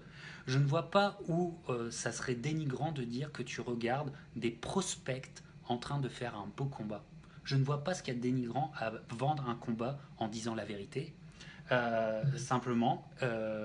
Et tous ces bouffons qui boivent les paroles de cette association de malfaiteurs, franchement, vous vous faites du mal, les mecs. Vous vous faites du mal. Tu ne vas pas au McDo en pensant que tu vas manger du Paul Bocuse. On est bien d'accord? Donc tu ne regardes pas cette chaîne en pensant que tu vas voir le top du top. C'est clair. Ces mecs, tous ceux qui boxent, j'ai un grand respect pour eux. C'est des Frenchies qui peuvent aller très haut dans quelques temps. C'est vrai. Mais comment ils vous vendent les combats? C'est comme si on te crachait à la gueule. Et que comme c'est le mépris absolu qui t'est craché au visage. Du mépris incroyable, comme si tu étais un petit enfant à qui on fait croire que Santa existe. Voilà. Donc franchement, me parle pas, j'ai rien à faire. On n'est pas du même monde, tout simplement. C'était ma crise de nerfs, c'était pour eux. Voilà mes pirates. Voilà, on s'est compris. Ouais. Alors, crise de nerfs chez les autres pirates. Il y a encore Tony Yoka pour Pierre Xavier. Pirate Giller Moon, crise de nerfs, les commentateurs français de boxe. Voilà, bah oui, ils veulent pas nous prendre. Ils veulent... Un grand oui. Un grand oui. C'est vrai. Je crois que celui-là, il est crise de nerfs de chaque année. Chaque année. Est-ce que légalement, je peux dire qu'ils aillent se... Voilà. C'est dit. Ok, merci. Ouais. Mais moi, j'avais pété un plomb. Les Brahim Asloum, les je sais pas quoi. Ah là, oh mon Dieu, non, laisse tomber. C'est bon, je peux plus parler. Ouais, voilà. Pirate Adam. Non, j'aime beaucoup les chroniques du Capitaine, etc. Je veux pas qu'il y ait de problème avec la justice. J'assume tout ce que j'ai dit. J'assume. Voilà à quel point vous nous mettez. Ouais, on est des gens tranquilles. Vous, les commentateurs, à quel point vous nous mettez. Voilà. Vous nous transformez, les mecs, vous nous transformez en Venom. Vous nous transformez en Venom. Ouais. vous nous transformez en Venom, les mecs. Mais taisez-vous. Voilà. Bref. Donc, les crises de nerfs, vous avez vu. Bon, allez, faut que ça passe. On va changer de sujet. Pirate Clément, ouais. On enchaîne avec quoi? Un truc un peu plus sympa. Un peu plus sympa. On peut enchaîner sur un truc plus rigolo, je sais pas, par exemple, la chanson de l'année 2018. Ah voilà, on a parlé des films, une chanson qui vous a botté cette année, ou la chanson pour vous, c'est pour dire allez, on s'aère l'esprit, là, on a eu une crise de nerfs. Alors, une chanson, dites-nous, les pirates, une chanson qu'il faudrait écouter. On va parler avec un spécialiste tout de suite, Pirate Bat. Ta chanson de l'année. Ça tombe bien, j'écoute pas de chansons. Voilà. Alors j'en écoute pas du tout. Non, en vrai. Ton tube de l'année. À part la BO de Good Time du film que je parlais tout à l'heure. Alors là, j'écoute quasiment rien. Je crée toute la journée. Je peux t'assurer que le soir, ouais. Je coupe la musique. Donc je vais pas délivrer de top sur la chanson 2018. Les pirates, vous comme un enfoiré, voilà. C'est pas grave. On enchaîne. Pirate Samy, t'as une chanson, une berceuse? Beaucoup de berceuses en ce moment, ouais. Mais non, j'ai pas trop le temps d'écouter de la musique, mais j'ai envie de dire, je vais lui faire de la pub, c'est mon ami. Le 3e album de mon ami Nicolas Sade, qui est DJ résident en fait au Blue Jean à Monaco. Voilà. Ah bah voilà, c'est passé. Tu peux répéter? On fait de la pub. Voilà, c'est 3.0, c'est Mister Luke et Nicolas Sade. Nicolas Assad, hop, pour Pirate Samy. Pirate Clément, t'as une musique cette année? Moi, j'en ai plusieurs. J'ai la BO de First Man. J'ai la BO j'écoute beaucoup de BO en fait, c'est pour ça. Et la BO de Spider-Man Into the Spider-Verse, encore une fois, hein, on va redire que Aïe, aïe, aïe, aïe, aïe, aïe, aïe, c'est bon, hein. Ouais, voilà. Hein. Et par contre, moi, je vais juste citer une chanson qui m'a mis la patate, tu vois, et qui est toujours en rapport à la boxe. C'est Freed from Desire de Gala. Elle date pas de cette année. Elle date pas de cette année. Oh putain, Tu la chantes. mais où tu l'as? Freed from Desire. Mais alors, écoute, c'est pas ça. C'est que rappelez-vous quand même que cette chanson, c'est la chanson d'entrée sur le ring de Tyson Fury contre Wilder. Oui, tout à fait. C'est vrai, C'est ça. Écoute, tu écoutes les paroles, tu traduis les paroles, et pour moi, ça fait sens dans la tête de Fury, tu vois, et libérer de son désir, libérer de tout ce qui est pas bon pour lui, tu vois, ce genre de truc, tu vois, et voilà, et en plus, il te chauffe à blanc la salle et tout, tu vois, ce genre de truc, et le lendemain, mec, le lendemain du combat, et ben, je l'avais en tête, Freed from Desire, tu vois, et moi, je me suis dit, putain, à la prochaine session d'entraînement, je mets ça comme chanson et je suis sûr j'y vais à fond, tu vois ce que je veux te dire, tu vois, c'est ça le truc, tu vois. Et tu m'as Et je pense, Tu m'as convaincu, Pirate Clément. Allez, je vote pour ça, je te suis. Je vote pour ça, pour cette entrée de Tyson Fury, effectivement. Allez, t'as raison. c'est vrai. T'as raison, Ouais, c'est très vrai. très bon, bon. remettez-la, et le lendemain du combat, ça a tellement un autre sens, genre t'es en mode, putain, t'es philosophe, Tyson, en fait. C'est très bon. Ah, c'était beau. Hein. En tout cas, c'était beau que Pirate Clément. Tu nous as. Là, c'est toujours très fort, tu sais, quand tu pars de très bas et tu nous as monté tellement haut là. C'est très très bon. Ouais. Tu nous as... Je t'ai dit que j'aime les montagnes russes, c'est Voilà. pour ça. Bon, alors, ouais, moi je vote pour ça. J'avais en tête Bob parce que en fait, je m'entraîne depuis 1 an maintenant sur du Bob. J'ai pas le choix. J'ai un coach Rasta, mais non, Buffalo Soldier, mais voilà. Et donc, on n'a pas le choix. Je m'entraîne sur Bob et ça fait un délire quand même assez bon. Et c'est là que tu vois quand même que Bob, voilà. Ça, c'est pour l'éternité. C'est au-dessus. C'est au-dessus. Grave. C'est au-dessus. Alors, Pirate Clément, on enchaîne quoi? Allez, on reparle boxe là. Bah écoute, Allez, on va combat. enchaîner sur les hommes de l'ombre, dont on entend rarement parler, alors que c'est des mecs qui font un gros travail quand même, c'est grâce à eux qu'on arrive à avoir des boxeurs à un niveau top ou au niveau misérable. Des fois, ça peut arriver, c'est comme ça, hein, parce qu'il y a pas, ça arrive pas toujours, hein, mais de l'année 2018. Qu'est-ce que tu as dit? Parce que bien sûr, ça a coupé quand il fallait pas. Mais l'entraîneur, c'est ça? Tiens, Le coach. le coach de l'année Le coach de 2018, l'année, l'entraîneur de l'année 2018. Le coach de l'année 2018. Très très bon trophée. Alors, trophée pour Pirate Samy, ça sera qui ton coach de l'année?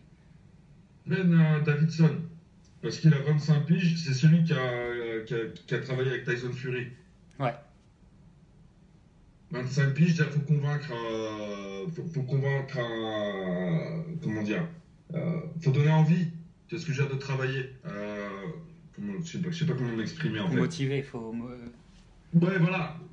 Faut motiver Tyson Fury, tu vois, à ce moment-là. c'est un sacré boulot. Hein. À mon avis, ouais. Donc, je dirais c'est lui, et puis voilà. Enfin, pour toute mon année, moi, ce sera Fury. Quasiment tous les items, je te le dis tout de suite. J'étais sur le cul. Regarde, même la chanson, si ça vient pas de moi, Freed from Desire, voilà, il a fait le philosophe. Tu vois, sur du gars-là. Tu vois ce que je veux dire? Non, toute mon année, c'est Tyson Fury. De près ou de loin. Ouais. Le mec qui a fait son short, tout. Tout le monde. Tout. Bah, tu sais quoi, Pirate Samy, j'avais le même nom en tête. J'avais absolument le même nom parce que c'est quand même extraordinaire. Un mec de 26 ans, Et Voilà.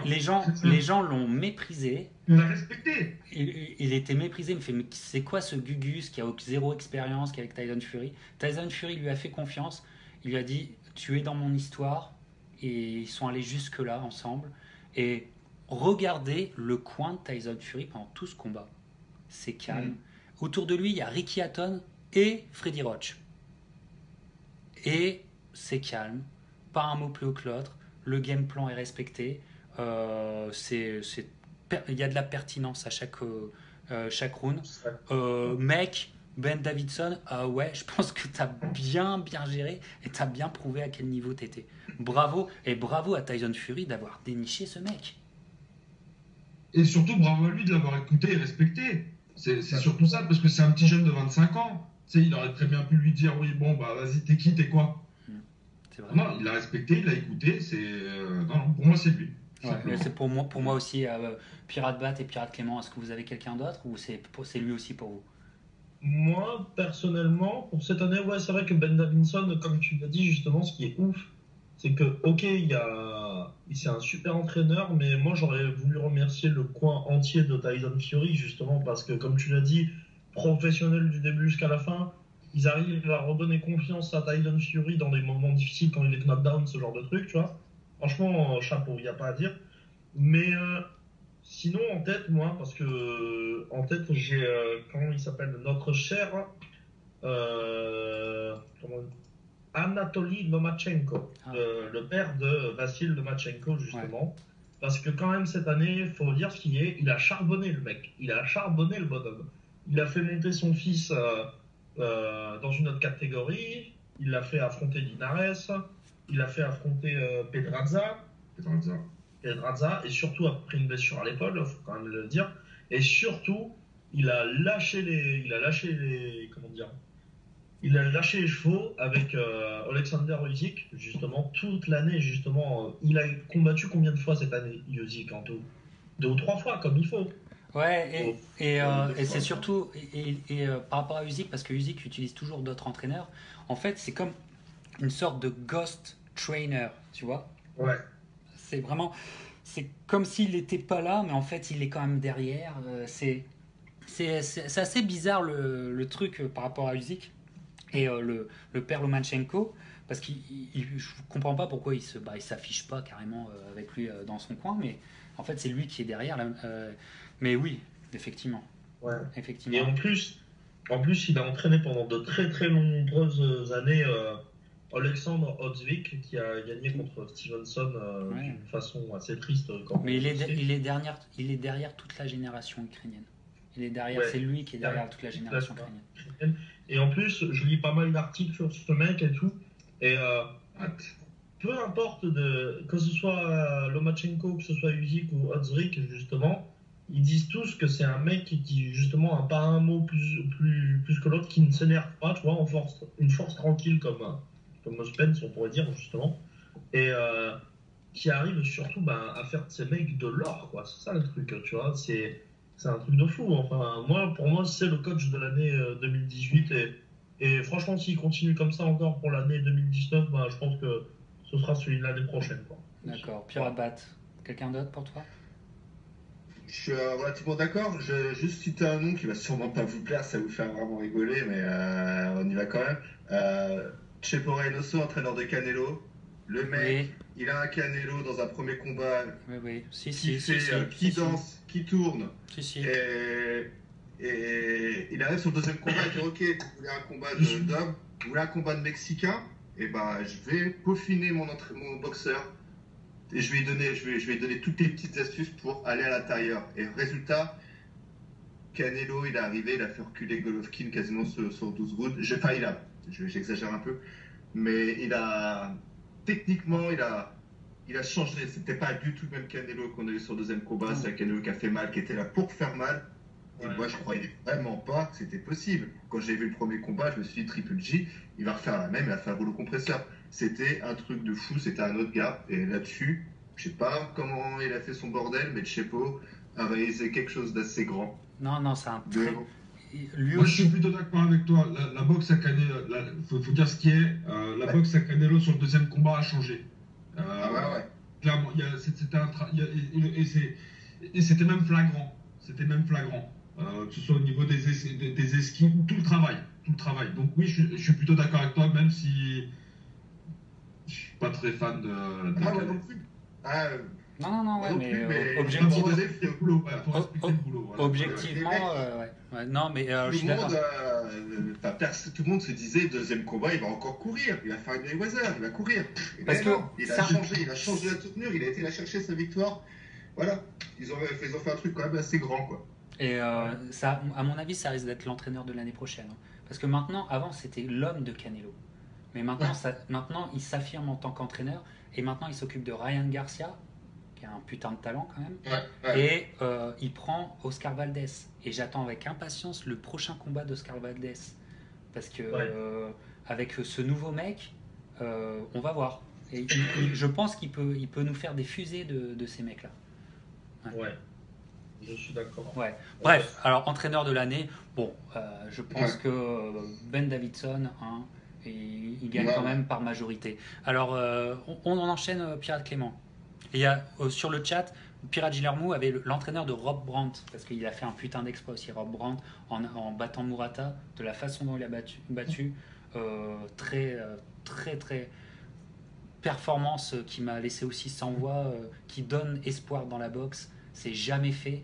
Et waouh, c'était vraiment très très fort. Ça, vous pouvez revoir mon débrief qui est sur YouTube sur ce combat. Ouais. Ok. Pirate Clément, on enchaîne avec quoi? Eh ben, écoutez, on va enchaîner. Il nous reste plus que deux petites catégories, Allez. deux petits trophées, et pas les moindres. Il nous reste le combat de l'année 2018. Combat de l'année 2018. Voilà, alors bon, il y a eu de l'émotion quand même en 2018 et un trophée plus difficile qu'on ne le croit à décerner. Et c'était comment dire? Et c'était pourtant, on pensait en début d'année 2018 que ça allait être ça allait pas être une année folle, tu vois. Et pourtant, parce qu'avec 2017 c'était chaud, je trouve. 2017 c'était super chaud, mais 2018 aussi ça a été un grand cru cette année, je trouve aussi. Voilà. Alors, bon, Pirate Samy, t'as bloqué sur ce trophée, c'est difficile. Hein. Ouais, difficile. Mais ça va être Tyson Fury. Mon cœur est dit Fury Wilder, mais pour moi, dans le combat de l'année, c'était clairement Golovkin contre Canelo 2. C'était la guerre. Je suis d'accord. C'était la guerre. Ouais. Faut dire Il n'y avait pas mieux techniquement. Il n'y avait pas mieux techniquement pour moi. Ouais, ça se dit. On peut en reparler dans 30 ans, on peut en débattre. Ouais, ça va. Tu revois le combat, chaque round, c'est fou. Les mecs, ils sont au-dessus, c'est des super guerriers. Les deux, c'est incroyable. Un niveau technique de boxe qu'on se rend pas compte, c'était un niveau excellent, le deuxième. Ouais. C'est pas des boxeurs ordinaires, quoi. C'est. Voilà. Ouais. Je suis d'accord. Ben, moi, je vais dire pareil, Canelo Golovkin 2, parce que je suis un gros fanboy de Golovkin, de toute façon, à la base. Comment ça s'appelle, même la gueule de bois du lendemain, elle a fait très très mal. Tu nous as pas mis le t-shirt Triple G, Clément, aujourd'hui? Il est au lavage. Il est au lavage, malheureusement. J'aurais aimé, mais c'est pas possible. Et parce qu'il faut l'entretenir, ce beau t-shirt, il faut l'entretenir, bref. Et ouais, pour tout, parce que, mine de rien, quand même, on l'oublie quand. Enfin, j'ai l'impression que les gens, ils l'oublient déjà quand même du mois d'avril jusqu'au mois d'août, enfin jusqu'à l'arrivée du combat, justement, ça a été quand même une grosse pression marketing et psychologique aussi sur le combat, justement, tu vois, par rapport à ça, parce que bon, Golovkin qui trash talkait sur Canelo parce qu'il se dopait, ce genre de truc, les séances d'entraînement qui étaient filmées, ce genre de trucs, les reportages qu'on a eu, genre c'était ouf. Même la pesée avec une petite mini altercation, on n'a pas l'habitude de ces deux-là. On peut faire ça. Voilà, c'est ça le truc, Canelo tu qui. Tu sentais qu'il y avait de la haine en fait. C'est ça le truc, tu vois. Vraiment, moi c'est pas de la haine en mode ouais, on va se trash-talker la gueule comme des bâtards, comme ils le font d'habitude, tu vois, mais c'est une haine plus profonde. Plus profonde, tu vois, en fait. Tu vois, ça le truc, tu vois. Et bon, bah, bien sûr, arrive le combat. Le combat, ce qu'on oublie de dire, c'est que, ok, c'est technique, mais c'est du power shot du début jusqu'à la fin.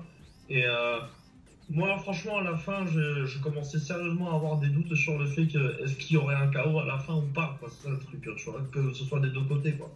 Parce que c'était exceptionnel. Et c'est un combat, à mon avis, on en reparlera encore dans 10 ans, et avec tout le côté dramatique et tout du combat ce soir-là. Et moi, ce que j'ai en tête pour terminer sur ce combat, c'est Golovkin qui descend du ring sans adresser la parole à HBO, tu vois. T'as la caméra qui le filme, qui est en train de marcher dans le couloir vers son vestiaire et tout. Et genre, ça, moi, c'est mon image 2018. C'est vraiment mon moment de crève-cœur de l'année, quoi. Ça, voilà. Ça crève-cœur total. Ouais, ça m'a marqué aussi beaucoup. Alors moi, j'étais aussi sur ça. C'est difficilement. Enfin, faut vraiment être de mauvaise foi pour pas mettre Triple G Canelo 2 très très haut dans le score, dans le trophée. Voilà, et bien sûr, il y a eu Fury Wilder, mais pour qu'il y ait un petit peu de diversité, j'ai envie de mettre un autre combat pour moi, même si Canelo Triple G 2, je pense c'est un classique pour toujours. J'ai envie de mettre Lomachenko Linares. J'ai envie de mettre Lomachenko Linares. On a tendance à complètement oublier ce combat. Ouais, on a tendance à complètement oublier ce combat, mais ce combat avait tout pour qu'on soit satisfait. L'ambiance était folle, le Madison Square Garden était rempli, il était bouillant même. Le Lomachenko montait encore de catégorie face à un vrai top champion qui a été extrêmement pertinent. Linares nous a surpris.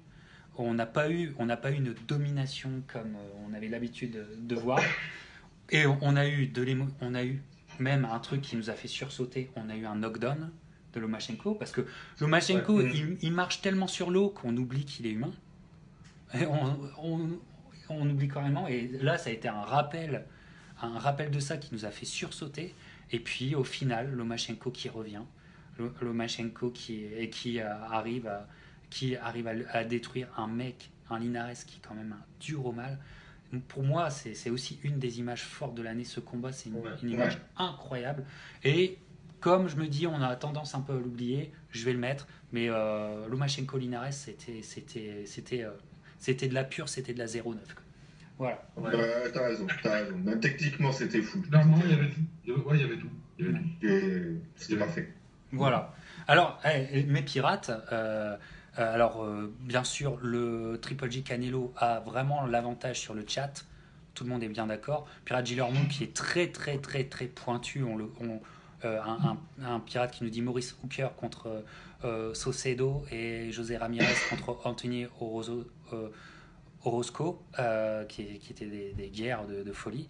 Mais Pirate Jérémy qui nous dit Loma Linares. Et niveau spectacle, Takam Shizora aussi, et avec crève-cœur aussi pour notre ami Takam. Shizora et White ce soir. Ouais, ce soir. Écoutez le podcast. Vous pouvez regarder les images, mais vous écoutez le podcast, mes pirates. Parce que là, vas-y, Claire. Franchement, c'est 11h, je pense. En ce moment, je crois qu'il y a Hassan Endam en ce moment. Ouais, il y a Hassan Endam contre Murray. C'est ce soir là. Dites-nous, moi je peux pas regarder, mais dites-nous le résultat si vous l'avez, les pirates, sur le chat. Allez, on passe au dernier trophée et au dernier moment de l'émission pour 2018. Voilà. Ouais. Attention, dernier trophée, pirate Clément. El Famoso, El Phénoménal, j'ai envie de te dire. Le boxeur de l'année 2018. Le boxeur de l'année. Allez, on finit avec le plus gros trophée. Le boxeur de l'année 2018. Et allez, notre invité spécial, Pirate Samy, from Montreal Today. C'est qui? Je l'ai beaucoup cité aujourd'hui, Tyson Fury, clairement. Ouais. Pour moi. Tyson Fury, pour tout ce que tu as dit pendant l'émission. Voilà, c'est ça. Ouais. J'ai pas envie de me répéter, mais Tyson Fury. Tyson Fury. Pirate Bat. Usyk. Ouais. Usyk. Voilà. Usyk et pour ces 2 victoires et puis surtout pour la boxe Pour qui ces propose 3 et victoires, pour la ces- perspective de ce qu'il peut donner en poids lourd. Et Canelo enfin, un truc mention honorable parce que il m'a auto-censuré, il m'a fait fermer ma gueule moi-même. Du coup, voilà. Mais Usyk, Usyk vraiment. Et Pirate Clément. Bah, moi, genre. Ah putain, en fait, moi, ça va être un ex-aequo, vraiment. Hein. Ça va être Usyk, parce que Usyk, pour la performance, pour tout, etc., il y a tout. Moi, je pense qu'il va faire plus de dégâts qu'on le croit chez les poids lourds, parce que j'entends beaucoup de doutes sur chez les poids lourds. Non, Mais non, moi, il va faire des dégâts. J'y crois dur comme fer. Voilà. Ouais. Et d'ailleurs, il y a une rumeur persistante qui dirait que, enfin, c'est sûr, ce soir, il est dans les gradins de White Chisora à 2. Je prends le gagnant. Ouais, et attends, non seulement il y a une rumeur qui dit qu'il prendrait le gagnant, mais il y a une rumeur aussi qui dirait qu'il prendrait peut-être Takam. S'il a besoin d'un combat warm-up pour chez les lourds. Ouais, voilà. Moi, je pense que ça va être plus un Takam et ensuite White ou Chisora. Voilà. Bref, je digresse, voilà. Et bah, je vais faire plaisir à Samy quand même, boxeur de l'année de 2018. Bah, ex-aequo avec Usyk, c'est Tyson Fury, quoi. C'est vraiment Tyson Fury aussi. C'est d'où tu pars de, comment te dire, que de tout ce qui lui est arrivé cette année, mais aussi que si tu te rappelles, Captain, il y a 3 ans, quand il ressortait du combat contre Klitschko, on le détestait, ce mec, dans la communauté. On le détestait. Tu vois. Ouais, clairement. Moi, le premier. Et moi, le premier aussi, tu vois. Et comment tu peux arriver à te faire aimer autant par les gens, tu vois, par cette histoire, par tout ce qu'il fait en dehors du ring, en façon dont il a parlé de ce combat, etc. Ben, genre, ouais, moi je suis désolé, Tyson Fury avec Usyk, boxeur ex-aequo de l'année, voilà, c'est tout. Bon, voilà, je peux pas me départager entre les deux. Pour l'histoire, pour l'honneur. Bah oui, de toute façon, ces trophées, on est bien d'accord, c'est aussi un prétexte pour reparler de nos émotions box cette année, évidemment. Et selon le point de vue de comment tu perçois ton année, si tu prends du point de vue émotionnel, Tyson Fury est forcément le boxeur de l'année parce qu'il nous a raconté une histoire.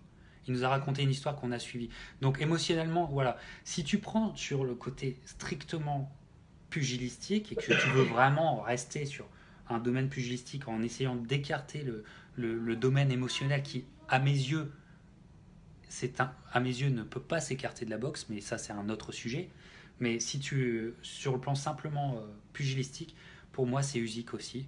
C'est Usyk parce qu'il boxe 3 fois. Il boxe 3 fois et tu te prends Bredis, Gassiev, Bellew, 3 performances, 3 masterclass, à 95 kilos, c'est très très impressionnant. C'est pugilistiquement hors norme, tout simplement. Et donc c'est très difficile de ne pas le mettre dans le trophée. Mais il y a eu beaucoup d'histoires et à travers ce trophée de boxeur de l'année qui c'est toujours un petit peu insatisfaisant parce que mettre seulement un nom quand on est tellement passionné, c'est difficile de se restreindre à un nom parce que moi je pense aussi par exemple à Eleider Alvarez qui est très aimé au Québec, Pirate Samy, tu le sais, voilà, avec peut-être le KO symbolique de l'année contre Kovalev. Fallait la sortir cette droite et enfin bref il y a plein de sujets mais pugistiquement parlant dépasser Lomachenko ou Crawford il faut le faire et Usyk pour moi cette année a dépassé tout le monde donc je mettrai ça mais émotionnellement parlant je suis sur plein d'autres mecs émotionnellement j'ai été porté par plein d'autres mecs dont Tyson Fury dont il faut retenir qu'un voilà mais voilà ça sera pour moi ça sera Usyk. Voilà. Moi, alors, si je peux revenir sur Usyk pour en finir justement sur lui, moi ce qui m'a impressionné c'est le sang-froid de ce mec. Ouais. Quand tu remates le combat contre Bellew, par moment il se fait pas mal malmené par Bellew justement qui l'attaque au corps et à la tête grâce à son crochet droit, tu vois. Et moi je me rappelle, on en parlait toi, moi et Bat justement par message, et Bat qui met juste avant le round où il met KO W, il va l'ajuster, tu vois. Et c'est ce qui s'est passé en fait. Il l'a ajusté, mais d'une manière, genre j'étais en mode. Ah d'accord, tu vois, j'étais comme ça, Mais j'étais pas prêt, t'as vu, tu te souviens, les 2-3 premiers rounds, on décrivait, Bilou, il envoyait des contres du droit, des roquettes. Des roquettes. Je me disais, putain, je suis en face de Bilou, j'ai peur, tu vois, j'ai peur. Le mec, il balançait sa vie sur chaque droite, il balançait sa life. Non, bah, c'est ça. Là, l'autre, tranquille, tu l'en as pris, il a ajusté, il a reversé tranquillement la tendance. Et ils font les 3 Ukrainiens là, enfin les 3 de la même équipe avec Loma et j'ai oublié son nom de. Et voilà, et bah, ils sont froids, hein, les 3, hein, ils sont forts. Hein. C'est des machines, hein, c'est des robots. C'est des machines. Et moi, pour finir aussi, quand même, W, quand même, quand il tombe dans les cordes et que tu vois à la caméra qu'il y a Eddie Hearn qui se presse vers lui parce que, d'après ce que j'ai compris, ils sont vachement amis en dehors du ring et tout, tu vois. Bah vraiment, ce soir-là, t'as peur pour W, quoi, parce qu'il prend un espèce de chaos de l'espace. Bah, pour moi, c'était le chaos de l'année, en fait. C'était clairement le chaos de l'année. Regardez bien ce chaos, parce qu'il réussit son chaos, Usyk, il réussit son chaos 2 enchaînements auparavant. Ouais. Regardez bien, 2 enchaînements auparavant, et il fait un pas de retrait où Bellew essaye de s'en sortir, il lance des coups, mais et là tu vois le niveau, bref, impressionnant. En tout cas, voilà. Voilà pour nos trophées 2018. On s'est écouté, les gars, je me suis éclaté à vous écouter, mes pirates. Samy, enfin tu as pu participer depuis le temps qu'on en parle, c'était génial. Merci beaucoup, en plus j'étais très gêné, tu sais, c'est la première fois pour moi. Ah bah tu t'en es très bien sorti, crois-moi, tu t'en es très bien sorti, Pirate Samy, Pirate Clément, Pirate Bat, comme toujours, c'était un plaisir. Les pirates qui nous ont tous salués et qui ont tous participé sur le chat, merci beaucoup vous. Il ne nous reste plus qu'à vous souhaiter des bonnes fêtes et surtout une bonne année 2019 où, à mon avis, ça va envoyer grave de chez grave niveau box. Donc, tenez-vous prêts, abonnez-vous à la page parce qu'on est là et puis qu'on va nulle part ailleurs et que à part la boxe, nous, on sait faire que ça, on sait que parler de ça. Donc, on sera toujours là pour vous, mes pirates. Et puis, tenez-vous bien. En tout cas, Pirate Samy, Pirate Clément, Pirate Bat, merci encore pour votre participation. C'était une émission, j'ai kiffé. Et je vais kiffer de vous faire un petit montage aux oignons pour vous mettre ça sur YouTube dans quelques jours. Tenez-vous prêts, le trophée 2018 optimisé, ça va envoyer du lourd de chez lourd. Alors, tenez-vous bien mes pirates, allez à la salle, entraînez-vous bien, on se voit en 2019. Ciao! Ciao. Ciao.